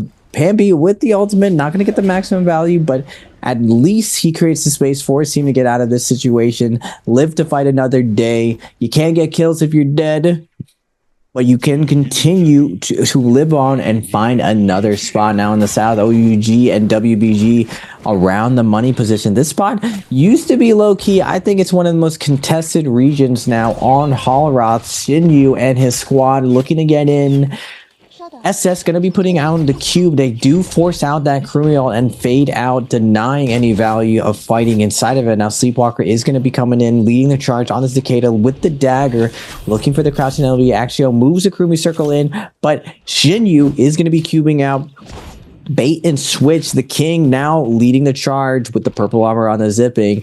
The King using zipping to trap this opener, but WBG is going to slow it down. F3 tether is going to be invested. SS going to cross up, give the back to his teammate Jinyu, but he's not going to be going in immediately. SS is going to get a ton of damage with the shoves, and finally Jinyu's going to be investing in. The Temi ult's going to be coming out, and Jinyu does a good job of fading out. And now we're going to be going into round 3 with these two teams going at it. WBG versus OUG, Duncan. Indeed, we are. Jinyu with the Kailin ultimate doing work, keeping that player in the blender, just not allowing for any counterplay from him or from his teammates. He's probably shortly going to be taken down. OUG going to be chasing him, and he's probably going to be taken down very soon. He's managed to find a corner to get a reset off. Gets a double parry. Oh no, Jing getting that pulse sword. Manages to get the F off as well, but he's in an enclosed space and he's not going to be able to disengage, and he will be eliminated here. OUG Jinyu tried to go for the chase down, but unfortunately wasn't able to hold on to the player. Probably for the best, considering that he may have ended up running into another team or just into a numbers disadvantage. Don't want to bite off more than you can chew. Wolves looting up, no eliminations to their name, but they are looking to scale up here before the realm of Yang, as they may be looking to enter into it. WBG looking at the bottom, no significant resources, no ultimates available. They've been spotted out by NHQ now. Walker gets caught by the grapple stagger. He might become the sacrificial lamb here as well. I think that is exactly what's going to happen, and he is going to be taken down. Thankfully, though, WBG hasn't lost all members just yet. Axiao managing to make it out of danger. However, there is a bell close by. I wonder if Axiao managed to ring the bell before hiding in that bush or wherever it is that he is. We'll have to see if he ends up getting spotted out, but for the moment, he is safe. Quite a few teams now making their rotations, going around the map, trying to find out whether or not they're going to be able to go into the realm of Yang if they choose to do so, or if they're going to be contested. We have quite a lot of teams down in the southwest, and it's looking as though it's not going to be an easy task of making it into the realm of Yang. Yeah, more than like 70% of the lobby is in the bottom left side of the map. JL all the way at the top left, landing safely, no kills to the name, and they're going to be investing everything into this Monk Takeda Kurumi. Show me what the line is versus KLA. This is one of the matchups I did want to see. Let's see how prepped KLA is. Let's see. I can't really see what... KLA is running traditional Siphon versus Takeda Monk. QGG, let's see what we're going to be opening on. Looking to dive on to the Kurumi. Fong does a good job getting a nice 1-2 stagger. Tell me what's going to be invested in. Fong's going to immediately have to pop the armor circle. Immediately TXA comes in flying with the stomp, looking for the double grab. Remember, we're on V1 Monk. The double grab is online. If he gets 2 of them, we will be going kaboom. KLA's QGG is going to get knocked off the pillar. Nice chase down coming from JL, but KLA with the kite hiding behind the pillar, not able to get any value, but JL is going to be keeping nice and healthy. Takeda is going to be invested by KLA. I believe VVV as well invested their ultimate. Both teams have used all ultimates. KLA does have a little bit of advantage of the Kurumi ultimate, lasting a little bit longer in this situation. A couple more shoves left on VVV, looking for the scale rush flag. TXG going for a ride, but nice F3 coming out from Fong, denying all of that damage. And now TXG looking for the flank again, but VVV under a ton of pressure. He is going to get focus fired down now with the flank. Can he find any damage? No, he cannot. KLA. Oh my goodness. The light attacks closing it out. Sending away the new comp. KLA's Siphon too strong for JL to overcome. Very nicely done there by KLA. They immediately responded to the Tianhai ultimate with the Tamulk ultimate, putting it between them and the Monk, able to fade back and use it as cover, at least for some time, giving them enough time to kite behind the pillars and prevent the Tianhai from getting value out of those grabs. Very nicely done. And then keeping their ultimate cooldowns as well, so that they have the slight advantage at the end of the fight as well. Very, very well played. We're taking a look at Wolves here against SS1. Looks as though they were able to pick up a kill with some fire damage before they teleported away. It looks as though they aren't going to be able to loot up, as JL, having lost in their realm of Yang, now immediately coming on out and finding this fight, looking to try and chase down Team Wolves, who do not have 2 of their ultimates. However, they are running straight to the Fireflies. Both XCM, both the Zai and the Matari here, able to pick up a Firefly each, and now have a little bit more time to work with, so that they're able to potentially recover their cooldowns before this fight truly breaks out. However, it looks as though it is being forced regardless. TXJ diving in, trying to catch ZK, but ZK is kiting away with those fist blades. One Feng now pulling them out of the 3-ban zone, able to get that Kurumi ultimate out to keep him alive. XEM now taking a little bit of damage, but using that F3, but he's getting comboed. DXJ with the grapple combo goes for the hold check, trying to tech chase with the LMB, but not able to find it. The Matari ultimate is going to come through and stealth this entire team, making it extremely hard for them to lock them down. Everybody's going to be coming in from OUG. Wolves stuck in the middle. Nice shot from JL to rotate around, keep their opponents in the middle. Will OUG choose to go on Wolves, though? JL's TXA is really, really low. If he hits that Monk ultimate, he will get taken down. 9! Oh! Yo! The reflect. Busting out a rare ballista reflect. TXJ with the vision, denying Wolves ballista camping, and now Wolves making their way out of here. Even with the good play, TXJ will fall due to SS1 joining in with that third party. Nothing he can do except fall. OUG as well, keeping it up at the chase, looking for the stragglers, realizing that JL's Fong did cut back. SS smells a rat. He's trying to figure out where Fong went, just crouching on this corner. Poor old Kurumi. No way. Oh. I just look at the wall. If I can't see them, they can't see me. He's still there. No way he doesn't get spotted. Well, okay, there we go. That would have been ridiculous. He does get spotted out by the king, gets the parry, but I don't think it's going to be enough here. Even with the second parry, not enough damage reduction. He is going to get spotted and taken down here.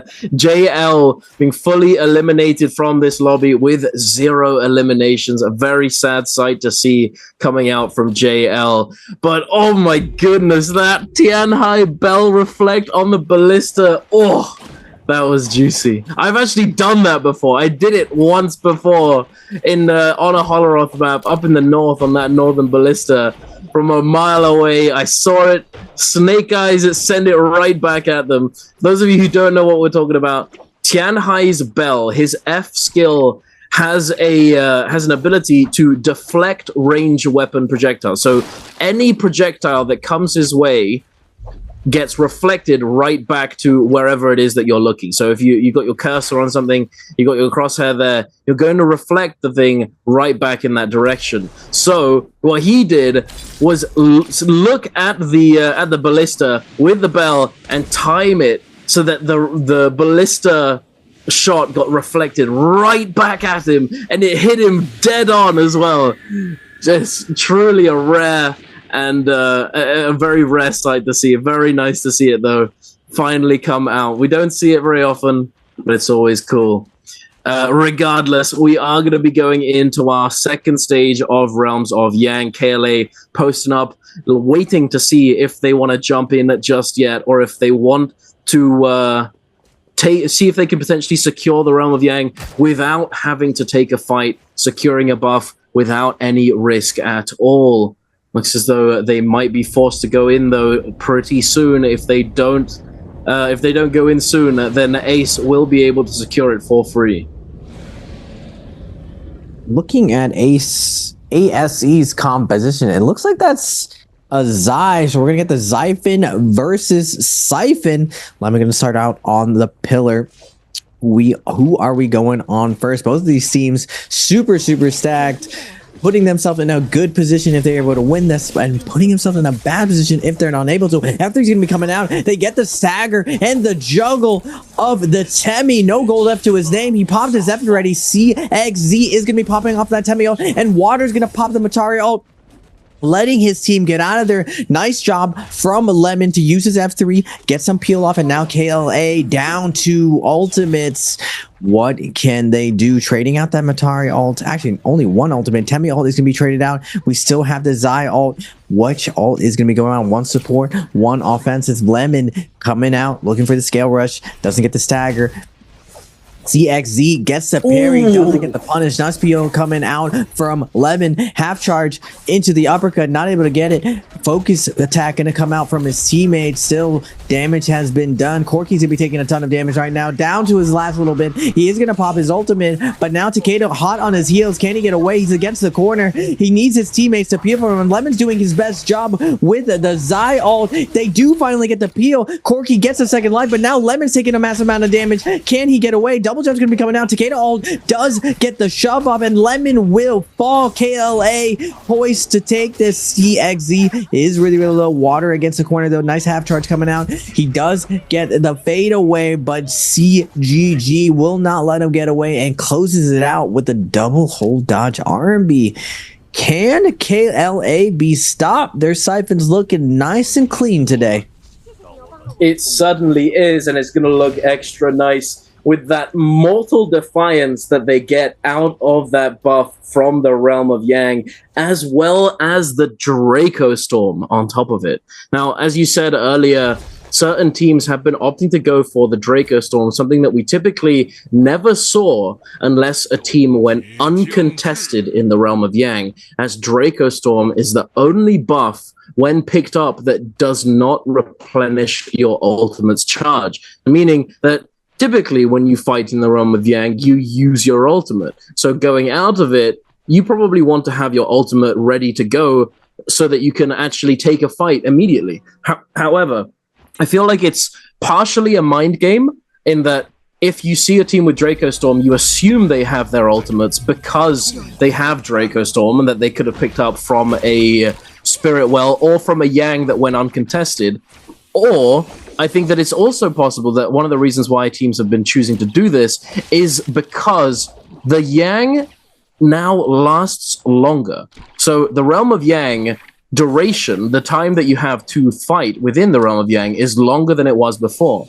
Meaning that if you're able to utilize your ultimates relatively early on in that fight, then it means that by the end of it all, you're likely going to have pretty much half of your ultimate ready and charged up. So you can actually opt to go for the Draco Storm, as you're going to be able to build up the remaining charge relatively quickly. However, we're going over to a fight. KLA immediately finding a target for themselves.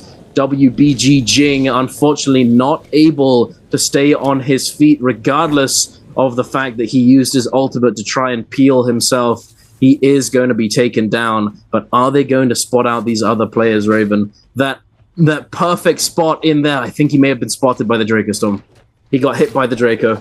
They know he's there. Oh no. So hard to survive in this situation. Axio is going to try to run into zone, but KLA with the Draco Stone is going to be healing them nice and deep, way into the zone. Axio can't get anywhere, tries to deny the kill, but there's nothing you can do when this KLA team gets going. So hard to hide and rotate to these end games. Almost every like sneaky spot has been figured out. Now we got ASC with the Yang depletion. 2 minutes and 40 seconds. They're going to be finding OUG. Lemon's been landing F3s non-stop. His teammates are going to have to tag in, try to close and open him up. OUG's Hottie able to go up, put the cube down, put his team in a good position to get out of zone and keep going. Nice peel coming out from Sinew, but Lemon says, no, where are you going? It's going to pop the ultimate. We're all in, baby. Water's looking for the parry. Not a bit. It goes for the armor reset. Now Corky's going to have to pop ult to keep his Matari alive. Lemon trying his best to peel for his teammate, but the Kylan ult is going to come out. He does get the F3, gets the juggle to Sinew. Sinew has to be careful right now. He is immortal. It's defending him right now, but Wolves is going to come in with a third party. Now Lemon just trying to find a kill. Nice jump parry going to be coming out and catching the Hottie. Lemon now only had a little bit of ult left. F3 is going to be coming out, and Wolves is going to steal the kill. Nothing ASC can do. The third party of Wolves, too ferocious, and they will fall. They will indeed. Very unfortunate for ASE. They do still have one member left alive. However, it is a lonely zipping with Yang depletion, and the likelihood of him coming away with a Soul Bloom and recovering from this position is pretty low, I must say. He's diving in. He's got a minute left on the clock, but he does not care. He's looking to get aggressive, but so are these other players. Finding him, it's not looking good for Corky. Trying to tab dodge roll away, avoids the F3 from the Zai, but it's not enough. He does go down to Wolves ZK. Now going up to what I believe is 9 eliminations total. However, NHQ, perhaps he got a little bit too aggressive. It just gets absolutely exploded. Alliance able to pick up the kill, but it was largely due to OUG's damage there, I think. SS1 on the other side as well. Wolves now in a bit of a rough situation, sandwiched between multiple teams. Is never where you want to be. You don't want to be caught in the middle. You do not want to be there, as you will get collapsed on and picked down by everyone in the surrounding area. As we can see, they're immediately trying to rotate away, following OUG, trying to disengage and heading on over to the city of Tang. NHQ, no grapples to his name. Tough position for him. And interesting armor setup for Wolves. Gold armor on the gold armor on the Kurumi, purple armor on the Matari, and blue armor on the Zai. I've never really seen that position. And KLA at the Spirit Well with the Dreadful Whale. BBE scoping in. Do they want to try to contest this? They do not. Gold armor is going to be going to Temi and Takeda.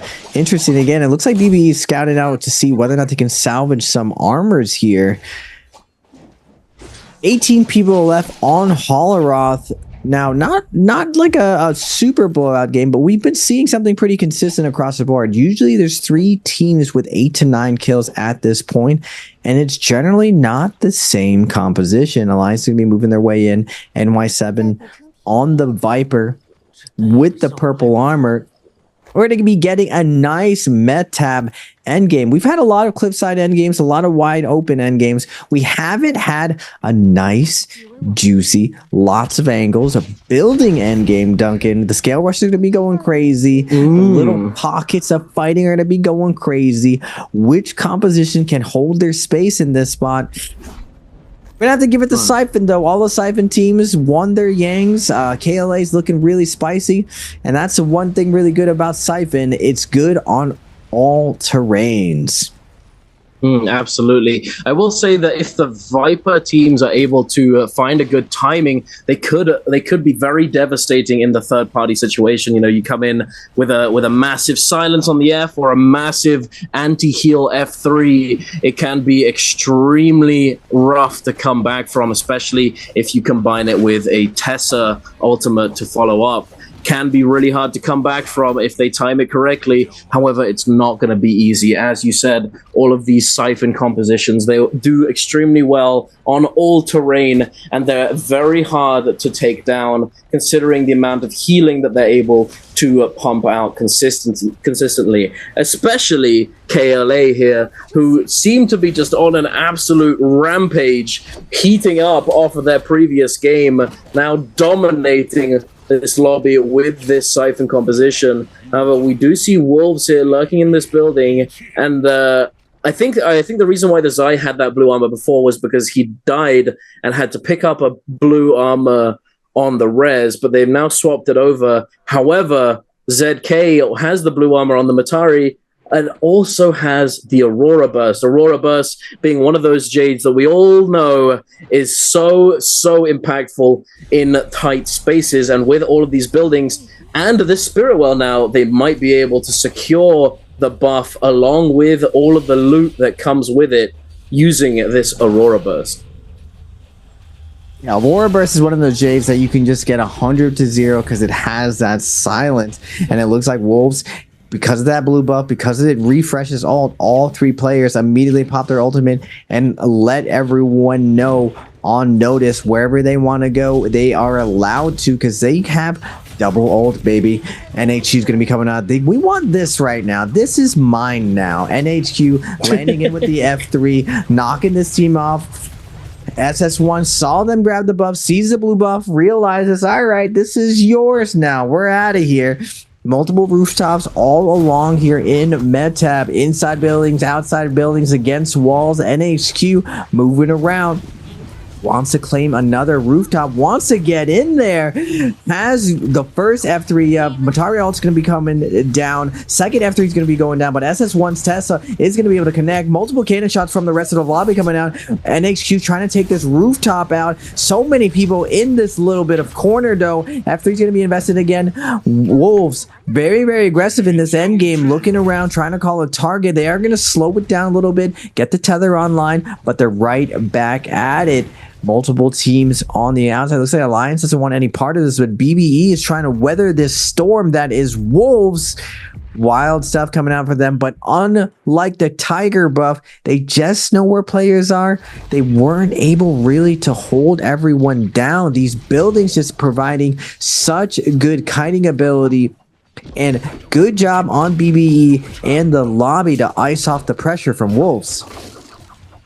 Yeah, absolutely. It can be extremely hard to weather the storm when a team has double ultimate available, having picked up that buff. But as you said, it is the Mystic Might. It only gives them that bit of information and a damage reduction buff. So they're not able to just fully unleash and commit for those eliminations like you can with White Tiger's Prowess. As with White Tiger's Prowess, when you do get an elimination, it sends out a shockwave that deals damage directly to the health bars of all the players within a certain radius. Alliance now caught in a pretty bad spot. They're trying to recover, sitting in this corner behind this wall, getting peppered down by cannon shots left and right. Nice7 trying his best to throw out as many staff RMBs as possible to try and cut through the projectiles being thrown in, but it's not going to be enough. Alliance Revenge is going to go down in the corner, unfortunately not able to do anything about it. Yuma now getting caught by this Merciless as well, getting sent packing into the storm. QGG now pulling out this golden dagger with the Merciless, but there's a Viper dropping down with the ultimate. We do get quite a few stuns as well. The Dragon Roar is going to come through. 17S takes a lot of damage to the armor,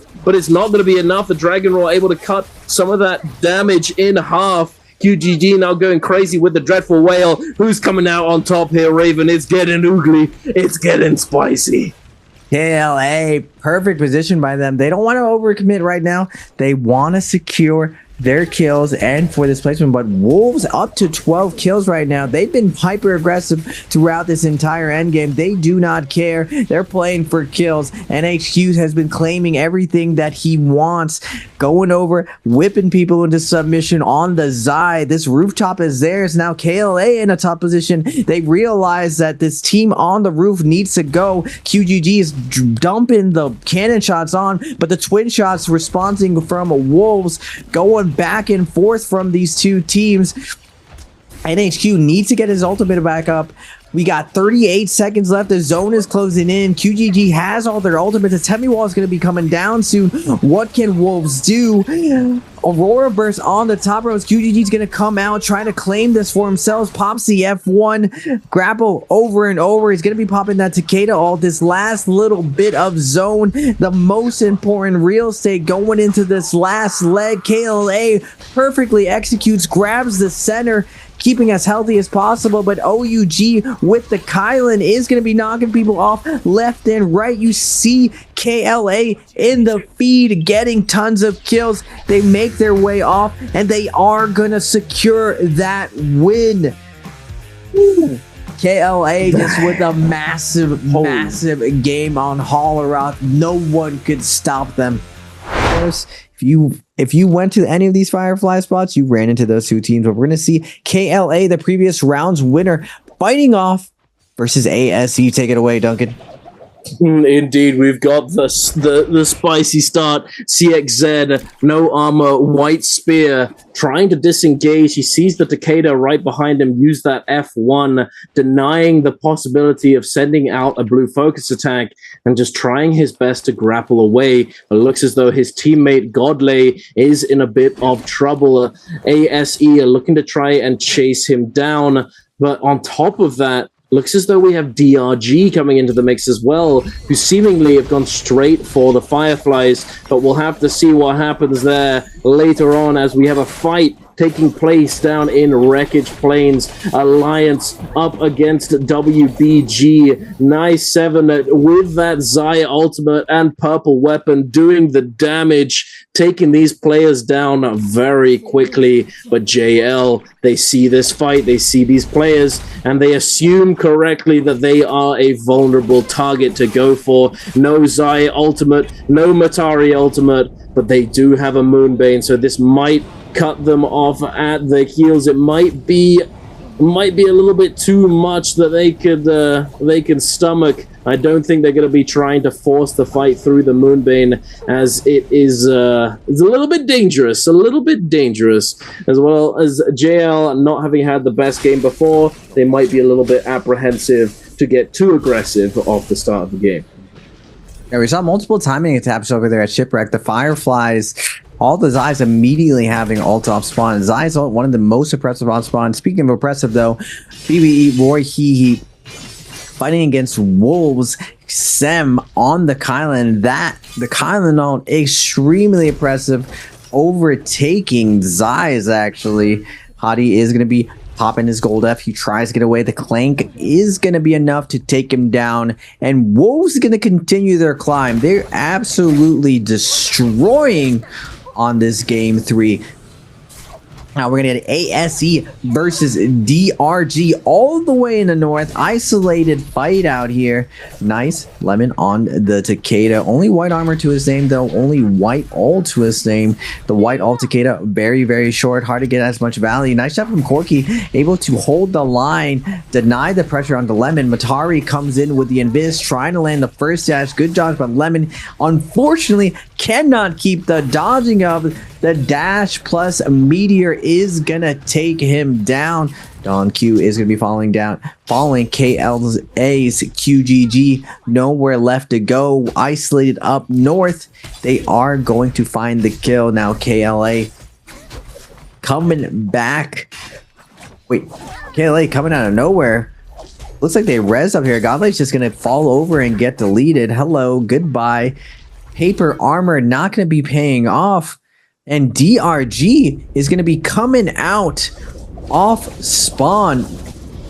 Wait, they're so far up. We can't even see their score.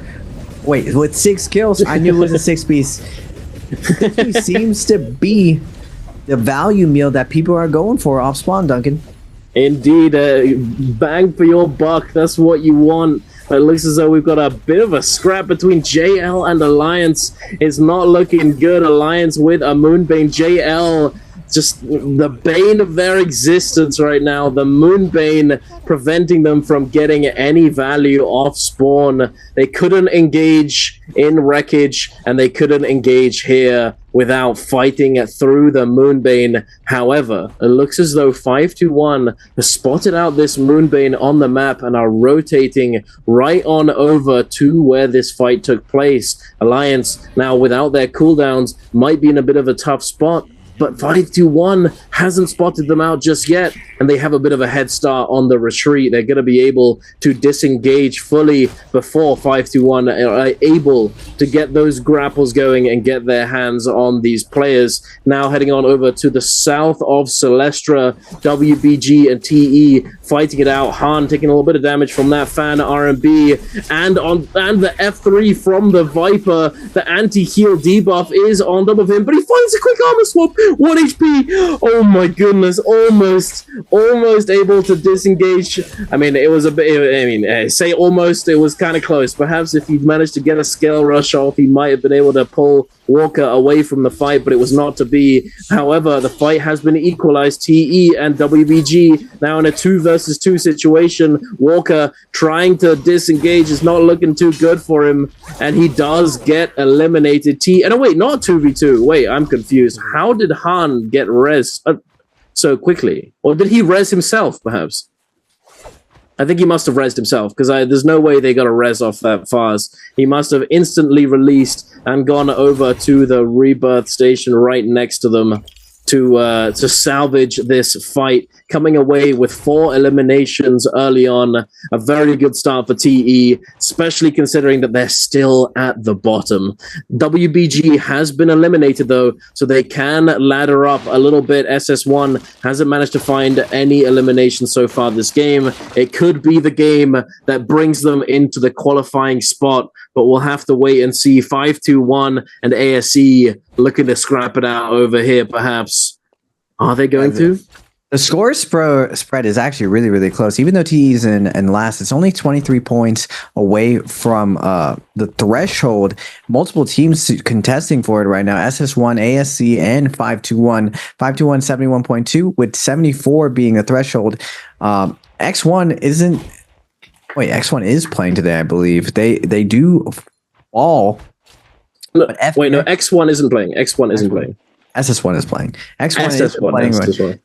74 is going to be cut off. It looks like they're most likely going to get pushed out. And ASC and 521, as long as they keep up this nice and slow and steady pace, they should be able to get over that threshold.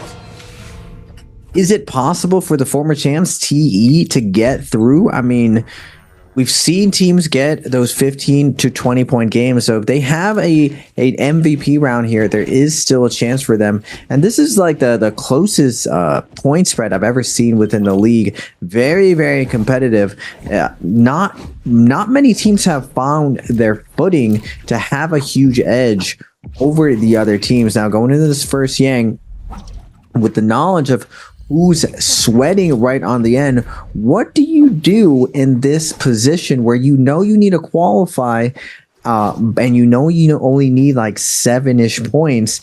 Going to the Yang, you know all the stronger teams are going to be waiting for you, and they're going to be sitting very, very comfortable. They know they already qualled, so they're not going to really mind fighting against you with zero fear, while you're going in trying to make things work. But I would say, Duncan, fortune favors the bold. You have to go Yang if you hope to win tournaments. If not here, if not in the future at Worlds. If you can't win in the 3v3, it's unlikely that you're able to secure it, just because how important that first Yang sets you up to possibly set up for that second Yang that, with all the gold weapons, really sets you up to win, considering how many compositions right now really benefit from those gold weapons. Now, looking at the realm of Yang, we're seeing the normal teams going in, but we have two of the heavy hitters, a real treat. We're going to be watching OUG versus Wolves.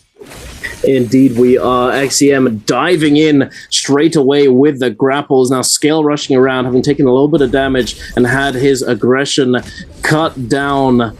He's trying to space it out, charging up this RMB, looking to find an entry, finds a bit of damage with that LMB focus. Scale rushing in and out, trying to kite around, trying not to utilize his ultimate too early, as it might be wasteful. Looking to try and police this Kurumi circle. The Hardy Cube now coming out. The lowest altitude Hardy Cube I've seen in a very long time. XCM now continuously scale rushing. The F3 coming out from the Kurumi. The King trying to open up this defense from the Pole Sword. But another Hardy Cube now taking XCM to the sky, and now dropping down with that Kylan ultimate, looking to unleash. They've already taken down one. They're looking to take down a second. There it is. And now in this situation, it's unwinnable. He's not able to stay on his feet, and Wolves are going to claim this realm of Yang along with a few other teams. 5-1.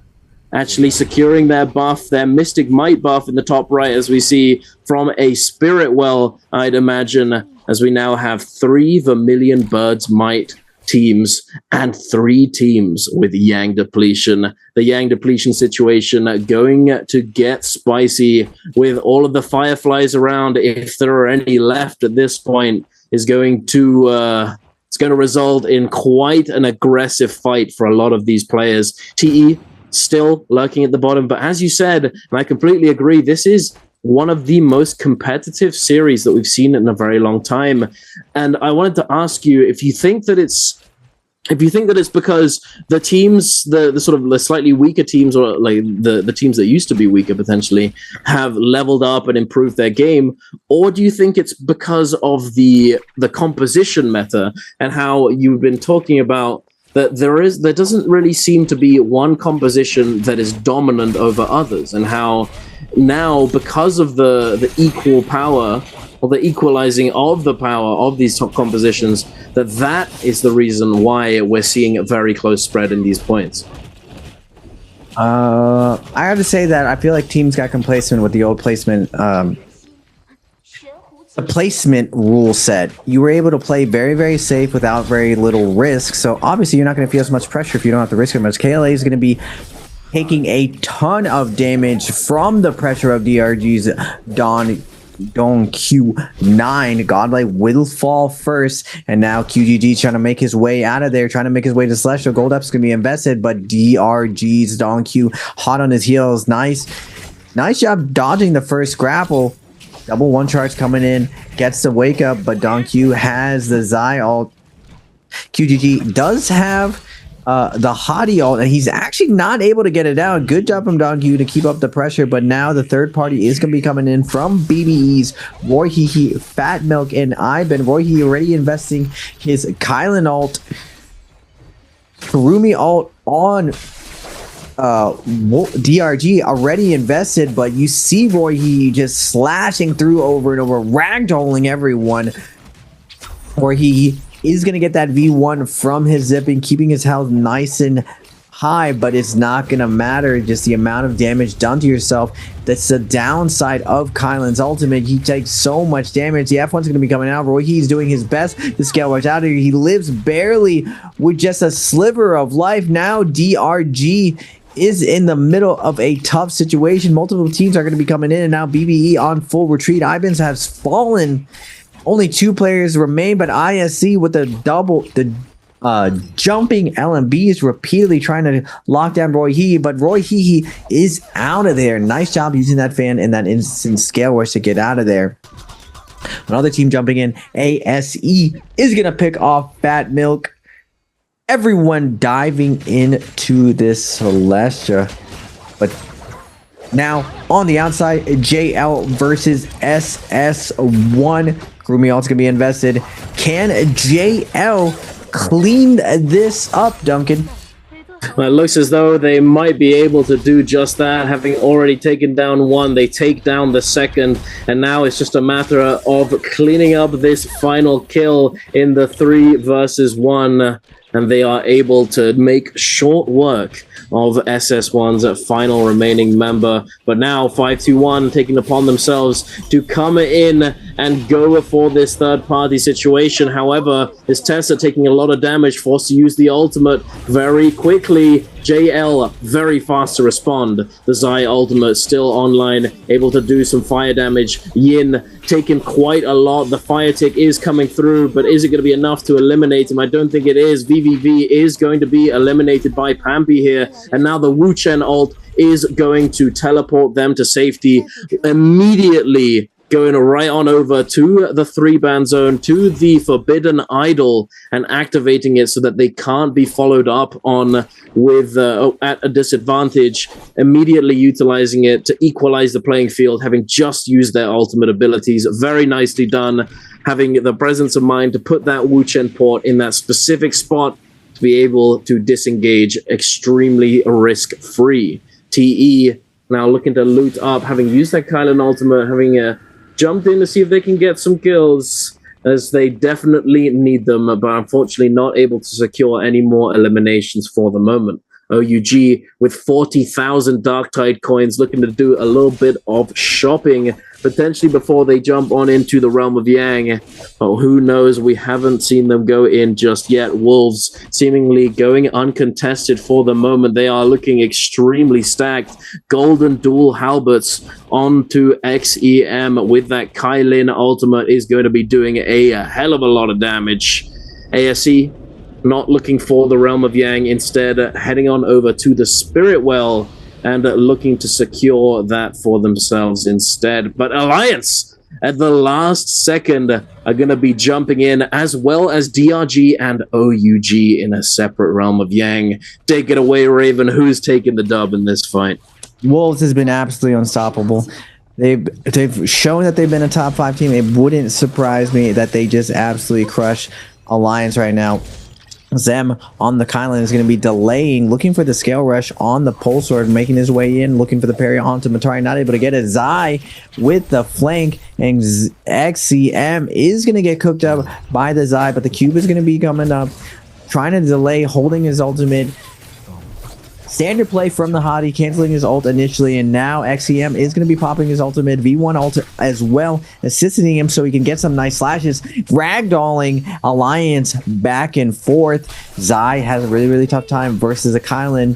XCM was able to weather that storm, and now it's his turn, baby. His turn to put you in the blender. Alliance is being turned into a smoothie. Nice little min-max from XCM to grab that F1, and guess what? NHU, we got another ult online, 2v3 situation with a Hottie in the air. Can Alliance come back from a dire situation? Yoma doing a triple tap dodge around the corner, tries to get out of there. Is going to be able to get the scale rush through, but he's down to his last leg. Nice full hop parry coming out, but XCM is going to return to favor with a parry himself. And like I said, they will not be able to stop the likes of Wolves, and they get turned into an Alliance smoothie. An Alliance smoothie indeed. Heading on out of the Realm of Yang, we have JL fighting up against TE. TE needs to find these kills. They need to find these eliminations to have a chance at securing a solid game number 5 for themselves. A nice little parry coming out onto TXJ. Now the Forbidden Idol does get activated. VVV's ultimate is cut short. One Feng in a 1 versus 2, isolated from his team, but immediately able to fade back into the clutches of his teammates. And TE opting to disengage rather than push the issue here, as they have they realize that in this spot, at this time of game, there are going to be a few teams coming out of the Realm of Yang with a buff, and also a few teams coming out with Yang depletion. A very dangerous time during the game to be trying to take a fight, as we've seen a lot of teams deliberately try and wait it out and not take too many aggressive 3v3s unless they have to. Alliance now coming out of the Realm of Yang with the Yang depletion, as I just mentioned, lurking at the edge of Celestia, looking to see if they can find any players on their own to claim a quick kill in a with numbers advantage. However, not able to find anyone just yet. I will say Wolves were heading on over to the Spirit Well that ASE were lurking on, but ASE were able to pick up the Mystic Might before Wolves with the Draco Storm buff were able to fully engage and deny it from them. Alliance now trying to take this fight. They do have the advantage, forcing out both the Wu Chen and the Viper ultimate here, having eliminated 521 Yin already. Nice 7 just doing so much work with this Zai ultimate, taking down 2 members now, and Pampy looking to try and hide and stay as inconspicuous as possible so that he can try and survive going into this end game. ASE 521, 70 points, 72 points. They need to get past this 74 point threshold if they hope to get there. And then they're going to be in competition with each other. Alliance, they don't have Yang depletion right now. They do have Pampy against the ropes. Nowhere to go. Yoma surrounding them. Nice surround coming out from Alliance, cleaning up Pampy. Harry Demon himself. DRG on the hunt, though. They do have Yang depletion 2 minutes and 35 seconds on the Xiphon comp. We're going to get their all in on 2 minutes and 26 seconds. Nothing to worry about now. It's usually like around a minute 30. That's when you start feeling a little bit of pressure, you know, like, maybe we should get it going. Maybe we should commit somewhere, though. But DRG making a really veteran play. So far, the teams that have been successful at curing their Yang depletion, normally they don't just dive the first team that they see. They kind of scope out the situation, calculate and weigh their options of who they should go on and how it will play out. DRG looking around, though. We're getting close to that point, a minute 30. Starting to get a little bit tense on all corners. We got a team in front, a team in back. Not really a good situation, but we gotta choose somebody, and it looks like DRG is gonna choose Alliance, Duncan.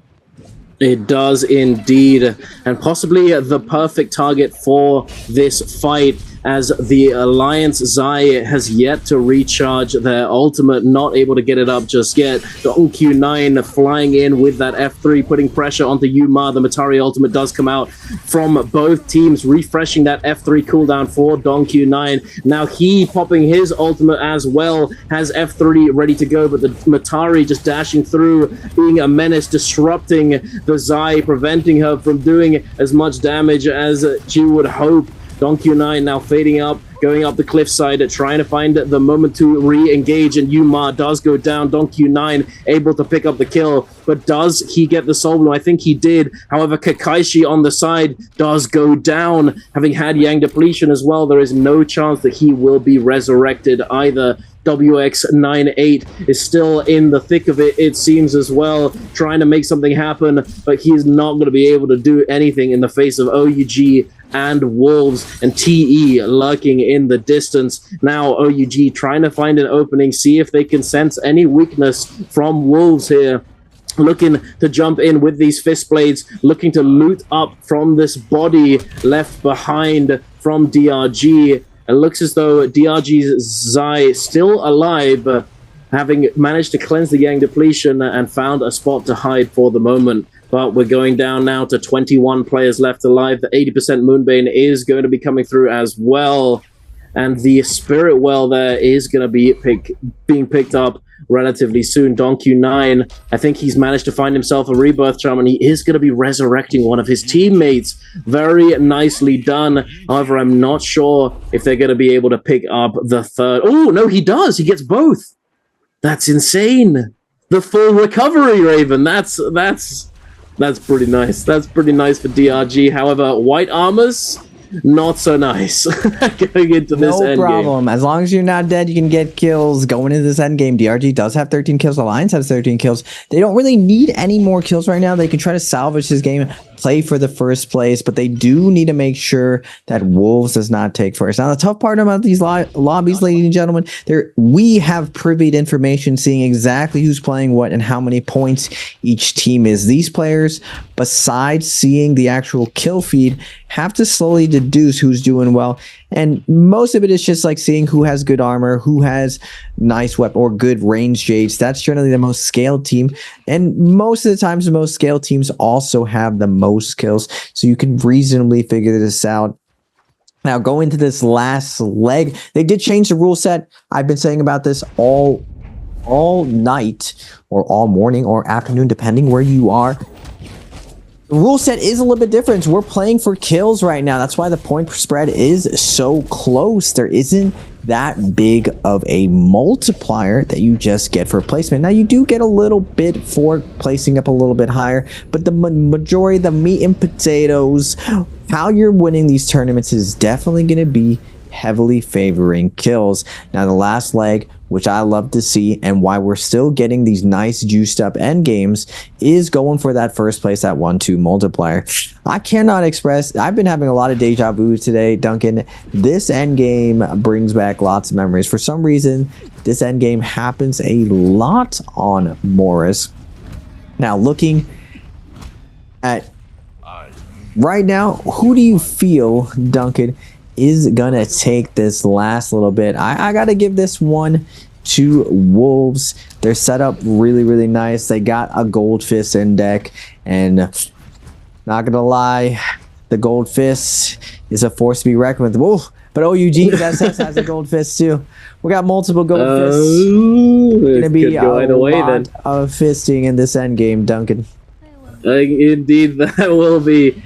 These fist blades do go crazy, as I feel like a lot of us have been subjected to their power when playing the game ourselves. But I did want to quickly mention that snipe from OUG with the Meteor twin shot cannon, able to snipe out a kill from across the storm. Hey, pretty good. You don't usually see Meteor sniping away kills from across the map, but it just happened, and anything can happen in these kind of games. Wolves now looking to try and lock down this Spirit Well, trying to claim it for themselves. I'm not sure if it's Mystic Might or if it's White Tiger's Prowess. There it is. We do now know that it is in fact Mystic Might. Unfortunately, not White Tiger's Prowess for Wolves, as they aren't going to get the skadoosh potential under their belt. But Mystic Might still going to allow them to get that double ult, be able to ult twice, as they do have their ultimate cooldowns refreshed when they pick up this buff. XCM having dove in with that ultimate, trying to make something happen, but not able to find anything just yet. And now cancelling that ultimate and healing up, taking a little bit of damage. A lot of cannon fire, a lot of action is taking place. VVV with the Aurora Burst as well, with Gold Hangsword. I'm not gonna lie, JL also looking very strong going into this going into these final moments. TE still on 4 eliminations. They need to make something happen if they want to try and qualify today for the bi-weekly finals. DRG still has a blue armor on their Kurumis, not looking too good, and it might spell death for this poor Kurumi if he does get focused down by the rest of the lobby. But going in here, the zone's going to start closing. TE lurking right in the middle as well. They don't have Hardy ult ready just yet, but they're going to be building up very soon as a lot of action is about to take place, Raven. I'm still not sure who's going to take the cake It could be OUG, it could be JL, and it could be Wolves, considering how stacked they are. You still going for Wolves, big dog? We're going for Goldfist. Goldfist wins the game. Goldfist. 21 people left. DRG really wants to capitalize on this 13 points. It looks like Alliance was going to fall, not able to get the first place, and not going to be able to get the MVP of the round either. We can't really see where I believe Wolves is at as far as kills, but I still feel like I'm going to be taking Wolves on this. They got a Roller Burst. They got the high ground right now. It's still going to be very, very spicy. Full flat ground is going to be going out, but the Roller Burst is denying a lot of this cannon damage right now. Wolves also has Merciless right now. DRG is going for a ride. They do have the armor scroll going to be going down, but Wolves holding this high ground perfectly. Nice job switching around that Merciless, denying any type of entry, but DRG wants to fight for it. TE wants to fight for it. Everyone wants the high ground right now. Who wants to be king of the hill? On the low ground, though, OUG on the low ground. They did this before. They love playing this low ground. You either going to be fighting Wolves up top or OUG down low. Dong Q is going to be fighting for that high ground with the Zai all slapping them off of there, and JL in the sky, waiting, biding their time in the dead center, chilling, vibing. DRG, though, looking on the high ground. Same thing. OUG chilling on the low ground. They got their Zai ulted. SS throwing out the whips, but the zone is going to be closing. We got a minute and 23. 19 people still alive in this small circle. Duncan, I'm still taking Wolves. It's looking very spicy. The chaos, just the absolute carnage, the mosh pit. ASE Lemon sending out those fan RMBs. He has come online with that Takeda ultimate and running straight through DRG. Don Q9 getting sent into the zone. Lemon managing to pick up that Soul Bloom. Gonna try and get his ultimate back online before the final moments. JL lurking on the side. The Tamulk ultimate, the Karumi ultimate have been dropped down in the middle. So ASE now don't have their cooldowns available and might be very vulnerable to the onslaught that is the remaining members of this lobby. TE now going to the sky with that Hardy ultimate. Wolves, ZK with a huge double parry, claiming back so much HP there with the sap as well. He's trying to stay on his feet. Lemon, the F3 is going to come through, giving him a little bit of damage reduction, but the Zai dropping down, grouping all of these players together. The Carnage, the Flamebringer, the Hardy, SS, trying his best to stay on his feet, but the Kylin, the pile-up is just bouncing him in and out of the zone, and you were... Oh, wait, are you right? Are they going to claim the first place multiplier? Or is it going to tie him out? XEM's trying to lock him down. And he does go down! Wolves are going to claim that first place finish, Raven. Big brain Raven. He knows all. Number one coach, ladies and gentlemen. There it is. Wolves are going to be your MVPs of game number 5. Oh, by the way. V2, F2, Matari. Interesting. I'm excited to see if they do well. I definitely will be playing that composition later today if they actually do well right now. Mark my words, Duncan. Yeah, if you see something spicy and see it actually succeed, you gotta try it for yourself. But enough of that. We're heading right on into the action. We've got 5-2-1 here. Definitely at an advantage over SS1, as SS1 has not managed to find any armors for any of the players. It's not looking too good for them. However, 5-1 seems as though they're not really interested in going for an all-out fight at the start. However, that cannot be said for KLA.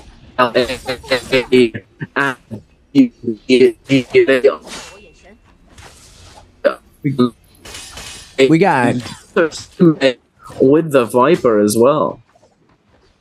KLA and WBG, and all zone is going to be pressed. 17S down to his last little bit of health. He is going to fall first now. 2v3 situation. Can KLA clutch it up versus WBG? KLA CXZ trying to find his way in, but Axio is going to get that parry. Sleepwalker to eat that Soul Bloom, and they are going to secure their off spawn versus KLA, the heavy hitters, the Frankenstein comp winning off spawn. Say it ain't so. Will they be able to carry this momentum into the first inning? ASC at the new money position. All of these pots do contain coins. So, ladies and gentlemen, if you're playing with your friends and you need to get that res, you know where to go, or you know where to not go if you don't want to res your friend. I don't know. SS1 Rosemary on the Bunkrumi Takeda, and this seems to be the line that every Takeda monk has been going. They don't even land hot. They don't risk it. They just want to loot up, get that blue armor, possibly purple armor, and set up for that first Yang. But WBG has a lot of work cut out for them. If they want to qualify, they're dead last. They need a Hail Mary. What better way than shocking the lobby with this V2 Matari KLA? Are they going to go down twice to this Frankenstein composition? Axio hot in pursuit, but a lot of terrain to be working with. Right now, Jing trying to lock down someone. QGG heading up the rear, covering his teammates. Can Sleepwalker get some grabs here? He does get one. Do we get two? We're not going to get the slam. V2 is going to be coming out for Valda. Do we see a second round win here for WBG, Duncan? Maybe. I mean, they have just used their cooldowns, so it's not the best situation to be in if they want to continue pushing forwards. However, this team, 5-2-1, looking to get spicy. The fist blades are out, and he is sending those focus attacks. The Hardy Cube is ready and waiting for the Viper ultimate to come through, immediately able to disengage, and now full sending it onto this Wu Chen, but not able to immediately pursue, as the Viper is going to be able to jump in with that F3. And then immediately afterwards, we're going to see the Wu Chen teleport away. 5-2-1 does not want to let this team go, though. They don't want to have their cooldowns go to waste. They're going to try and catch up to them. He may be able to do just that as well. I think VVV may be the sacrificial lamb sent to the slaughter. Are they going to come back and peel for him? It looks as though they are.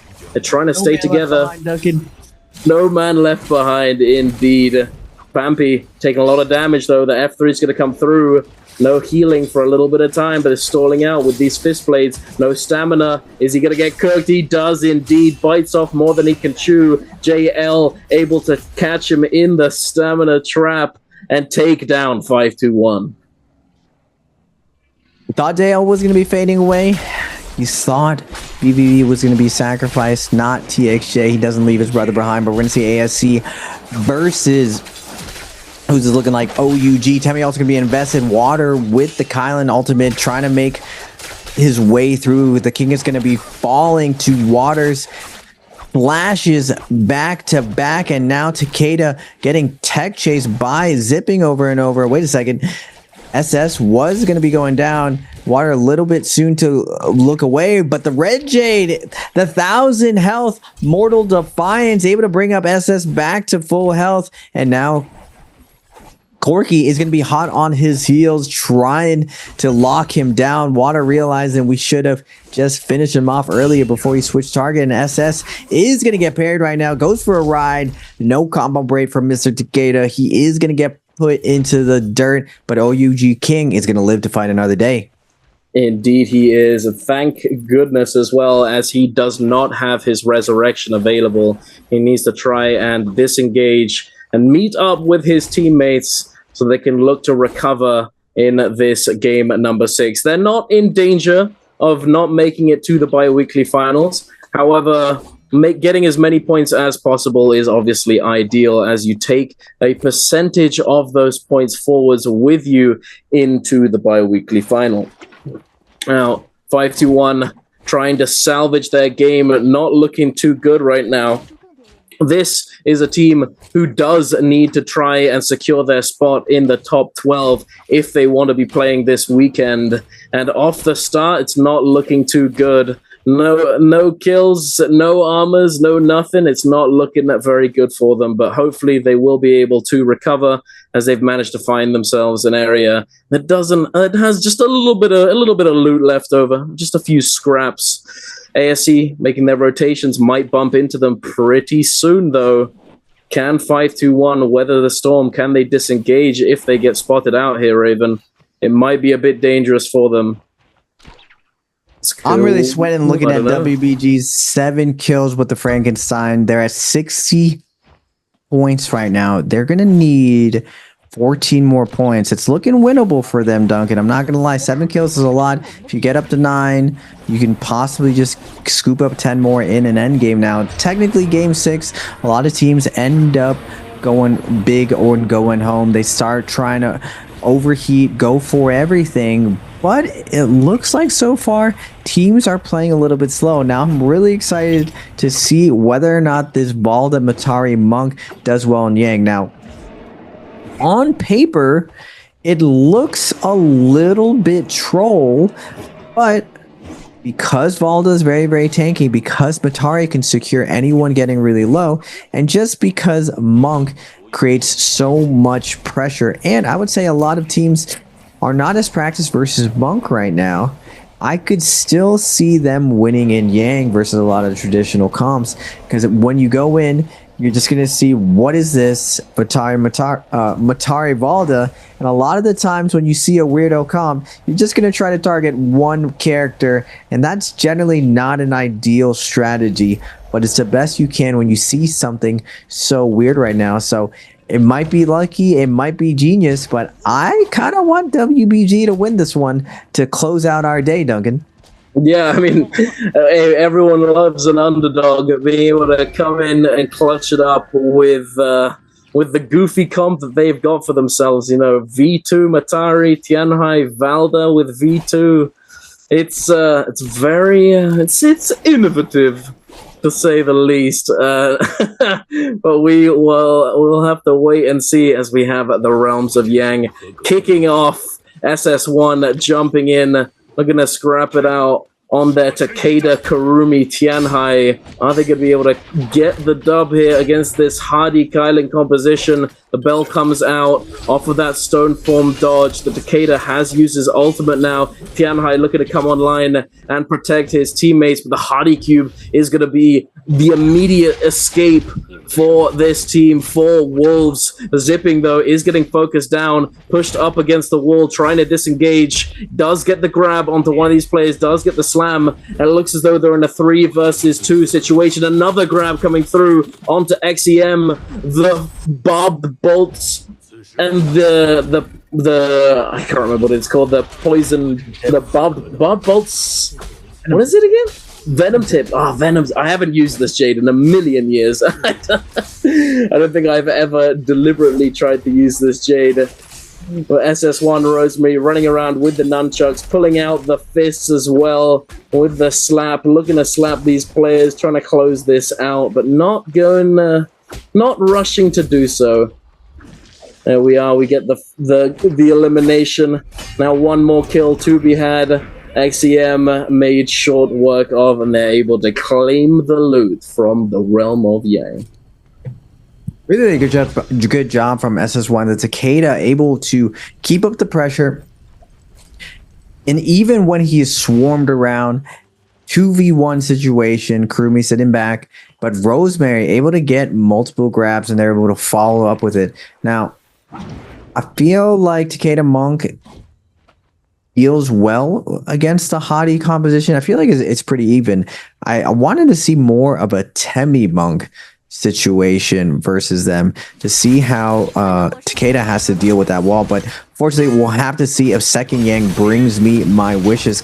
Kakashi on the hottie is going to be swarmed by WBG. We're up to 10 kills though, Duncan. The dream is alive. Can Hadi run away from V2 Matari? I don't think he can. This is like one of the few instances where Hadi is going to be cooked.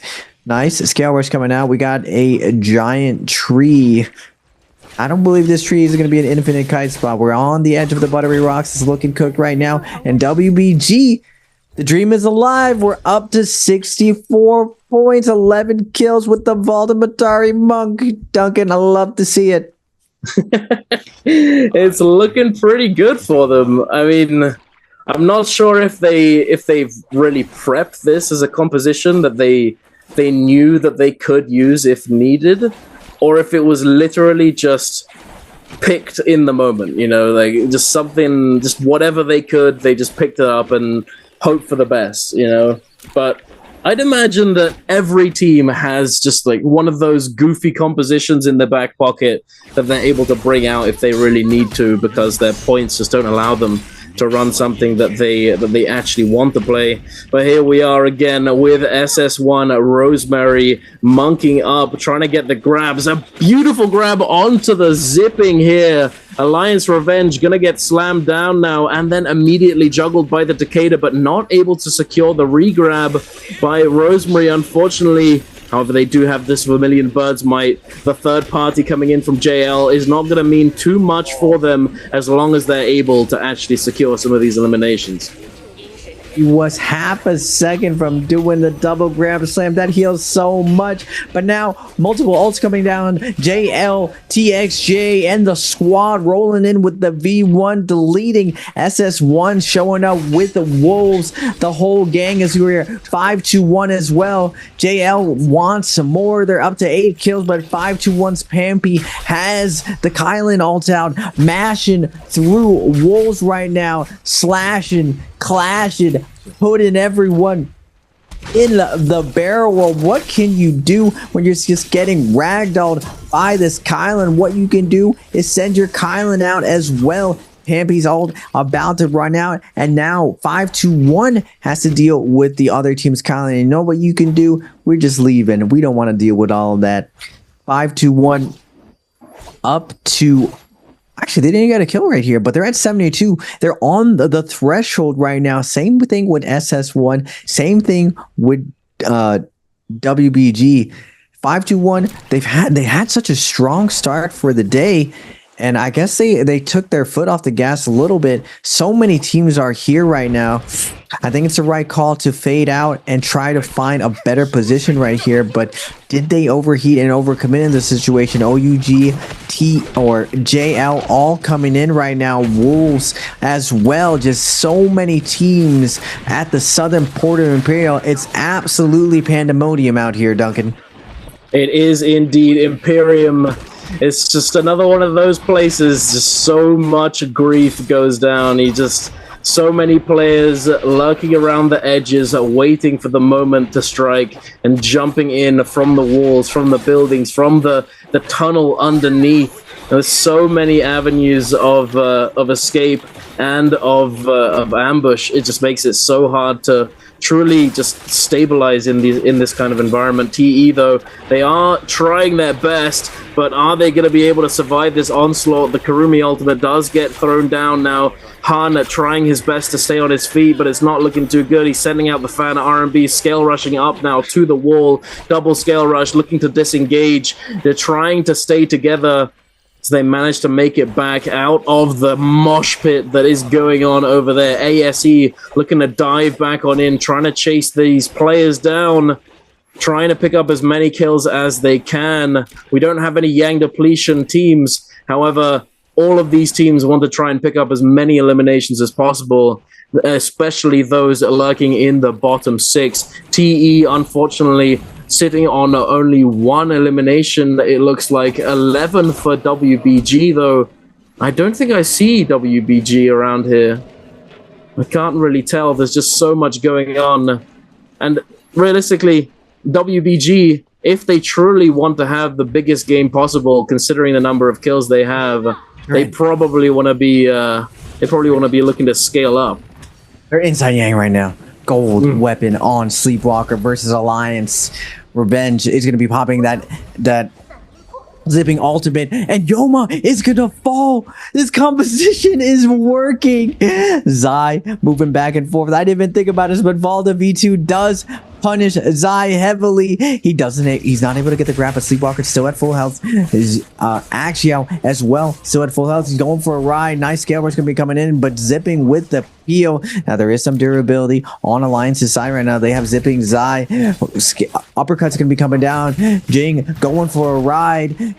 He is going to be able to get out of there. F3 is going to come down. They're going to double team the zipping, but now Zai coming back in. Are they going to 2v3 this? Oh no, WBG had the advantage, but the nice Dragon Slayer coming down. NY7 is going to get parried. Sleepwalker fading away. They both go for the parry. Instant LMB going to come out for him. Sleepwalker, Scale Rush is going to be coming down. Can his teammates be able to 43 seconds? Sleepwalker has to dodge right now. Jing doing his best. Accidental RB is going to come down. Now we're going to get to a 1v1. Scale Rush is going to come out.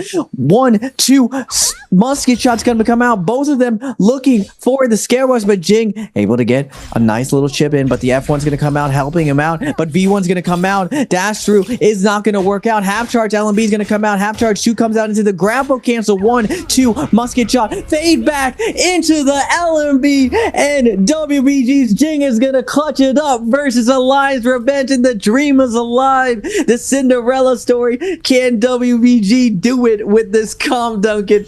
Oh my goodness, this is insane. What buff are they gonna go for?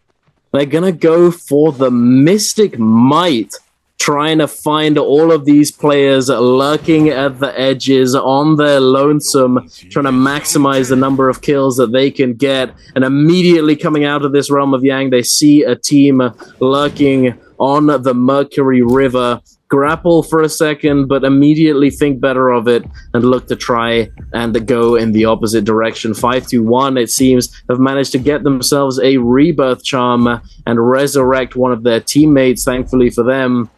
Considering that they are on the chopping block, they need to get a few more points to secure their qualification into the bi-weekly finals. ASE sitting in the hot seat. They need to keep their lead, otherwise they will be dropping down into the bottom 6. It is, it's all or nothing right now. Alliance, speaking of all or nothing, it's all or nothing for them as well. They need to find these soul blooms to cleanse the Yang depletion if they want to continue onwards in this game. And it's definitely possible, but I don't know. It is game 6. It's going to be rough. A lot of these players, they're playing very smart. They're fully locked in, and it's going to be hard to take them down, especially WPG with their goofy comp that's somehow working. They've got double gold armor, double gold weapons. They are absolutely gaming, Raven. I feel like they have to play for Spirit Wall right now. They have 14 kills. If they play for the win, playing for the win is tough, though. I still think we have to play for endgame here, play for that Spirit Well. You're going to be guaranteed at least 3 to 7 kills going in this last leg. I feel like if you commit here, you give up the chance of possibly winning, and you give up some freebies right now. There are a couple just Yang depletion teams set up. I'm guessing they're hunting, looking for the Yang depletion situation, but we're going to get ASC versus Alliance. V1's going to be invested by Alliance. Water, it hasn't popped Alter right now. Just ASC's Lemon on the hottie. Going to be popping that cube, setting everyone up. Water's going to be holding his ult, waiting for a better situation, waiting for the Zai to ult. Zai is going to be ult again now, denying the Zai pressure. He is going to pop the Kylan ult. Zai pops the F3, no gold focus to his name, and Lemon and Water able to create some lemonade and take down Alliance NY7, absolutely decimating him. And now they are out of here with Water down to half health. The tough part about Kylan coming out of his ultimate, he does consume his own health as he's slashing in and out. Looks like OUG was able to find 5-1. Tough break for 5-1. That's super heartbreaking. They're at 73.2. They're right at the threshold. 79.6 is the new gatekeeping threshold. It looks like 80 is going to be the key point to get through right now. So WBG, I don't know if they can take their foot off the gas. It's only a 1.2 multiplier with 4 points. That puts them at 18. That's not going to be enough. They need to actually keep going. Hopefully they can find, I think they need to be around 20 kills to 22 kills in order to get this through. But WBG, they've been bi-weekly champions before. Now going back on the replay, Duncan. Double grabs coming in. Skadoosh. Heal all the way back to full. Big Slam's going to be coming in. TE's Hans confused. I see Evalda. I see a Matari. I'm double grabbed. What's going on? My life's flashing before my eyes. What is this calm? I love it. It's insane. It's actually working, which is just absurd. I don't know. What do you think the theory behind this composition even is? You know, typically when beats Zai, you can double grab, and then Matari can confirm anyone who gets low. I mean, that makes sense, yeah, but you also can trade out ultimates on V2 Matari if they choose not to do anything. If Matari rushes in and ults, you have to respond to her. Yeah, especially if you have certain Jade set up, you have to do it. I think it's definitely a comp that could function well if you've managed to scale up and get some good Jades. But do you think in the long run this could actually be a comp that gets more play? No, I feel like it dives the Temi. Yeah, I mean that's true. It does fine versus everything else, but it just dives the Temi. I mean, the monk could. I don't know. I mean, the monk can definitely. When you say could do something. You know it's already cooked. Yeah, actually, yeah, you're right. Could just means it's cooked. You know, it's just like it's not gonna happen.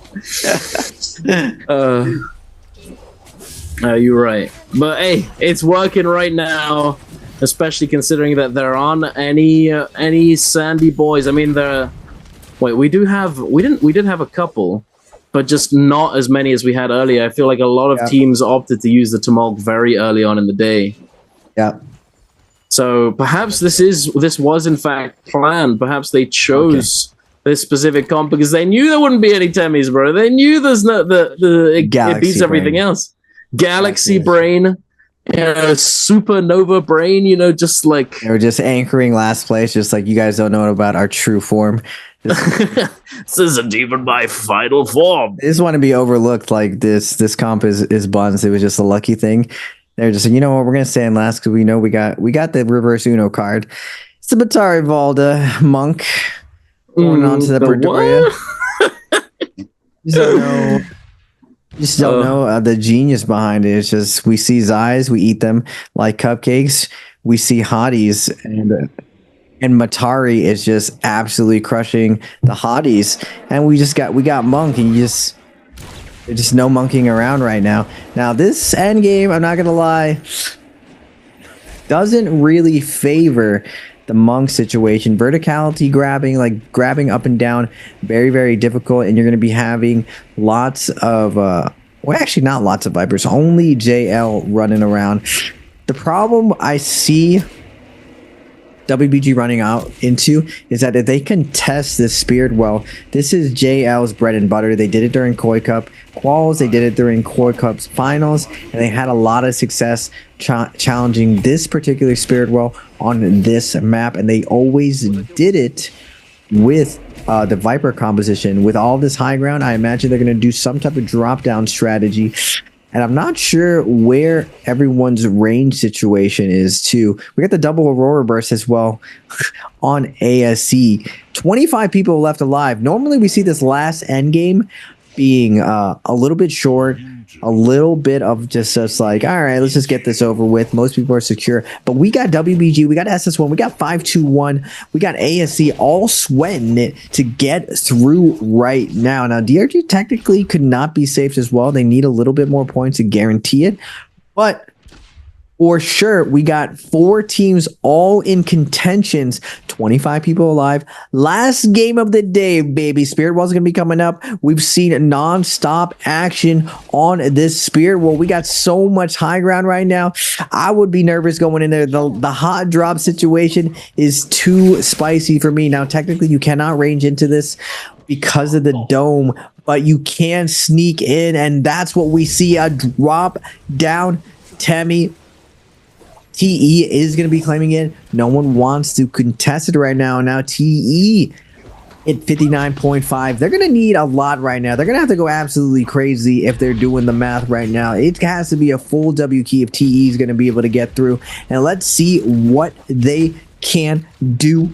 They haven't popped the Cicada Ult. He unlucky for TE Han. He doesn't have the gold Cicada Ult. It is a big difference between purple and gold. Gold basically guarantees you a lot more AoE space, a lot more stagger. Same amount of charges, but that AoE space and stagger, it cannot be underestimated. It's basically almost like a 2-second stagger on you every single time. And TE's going to come to the high ground, absolutely cause havoc. Already popping the ultimate. TE Han trying to lock someone down. The cannon shots are coming down. You barely can see anything. He's absolutely just full W keying through. We can't connect to anyone. These buttery rocks, not ideal right now. Rosemary on SS1 is forced a monk ult right now, and Han jumping in. Temi ult's going to be invested. We do have a Takeda very, very low, and SS1's Zen is going to fall, but we got a long way to go, T. We got to keep on hunting, keep on moving.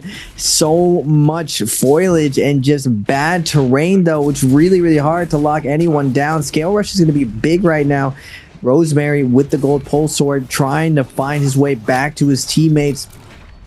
TE though on the side of the rocks, connecting fairly well, just sending 1, 2, 3s over and over. We're only up to 3 kills though. Still got a long way to climb. Where's WBG in all of this ruckus? Can't even see them anywhere. They're not ulti height. They're not ulti low.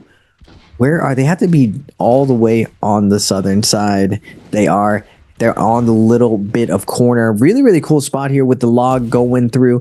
JL, like always, holding the dead center. BBE's Fat Milk on the top. And OUG again on ultimate height. WBG on the bottom here, trying to claim this last little bit. It can't reasonably go for it. JL goes for a teleport. Sunplay not able to get it. JL. BBB able to get a kill. WBG's Sleepwalker gets a double grab. They're up to 14 kills right now. Nice little spot for him to chill, get some kills. Looks like Jing on the Matari is going to ult too as well. Looking for some kills. Axial is going to be holding his ultimate, trying to get to this end game. Nice job from Sleepwalker to find another grab. Not able to find the kill though. Temi ults are out. Full sandstorm. A tornado of sand is in the middle. We got 1 minute and 24 seconds left, Duncan, for the last game. They were almost skadooshed, Raven. They were almost sent quietly into the night, but they're still alive. The dream is alive.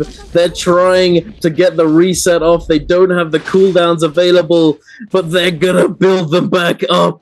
They have to if they want to get through 14 kills, but TE has just overtaken them as well, onto 10 eliminations now. It's not looking good for WBG. One of them goes down, 2 of them go down, and TE, they're fighting through the pain. They have the chance in their grasp. Can they do it? They need all 5. Literally every kill is needed. They managed to get another one. Can they get the rest? BBE scrapping it out, trying to stay on their feet. It's looking rough for them. DRG as well. TE, they need every single one of these eliminations if they want to qualify. Can they manage it? They pick up another one onto Fat Milk. And now the Kyle in the car crash is running through all of them. No! The dream! YZZ is still alive, but it's not to be. They cannot make it. 5-2-1. Oh no. Oh goodness. It's so close, Duncan. Everyone was so close. What was that, Temi? Oh, we're saving our ult for Naraka too. We needed that ult out ASAP. It was so clear that Kylan was holding his ult for that last little bit. Did 5-2-1 and make it across.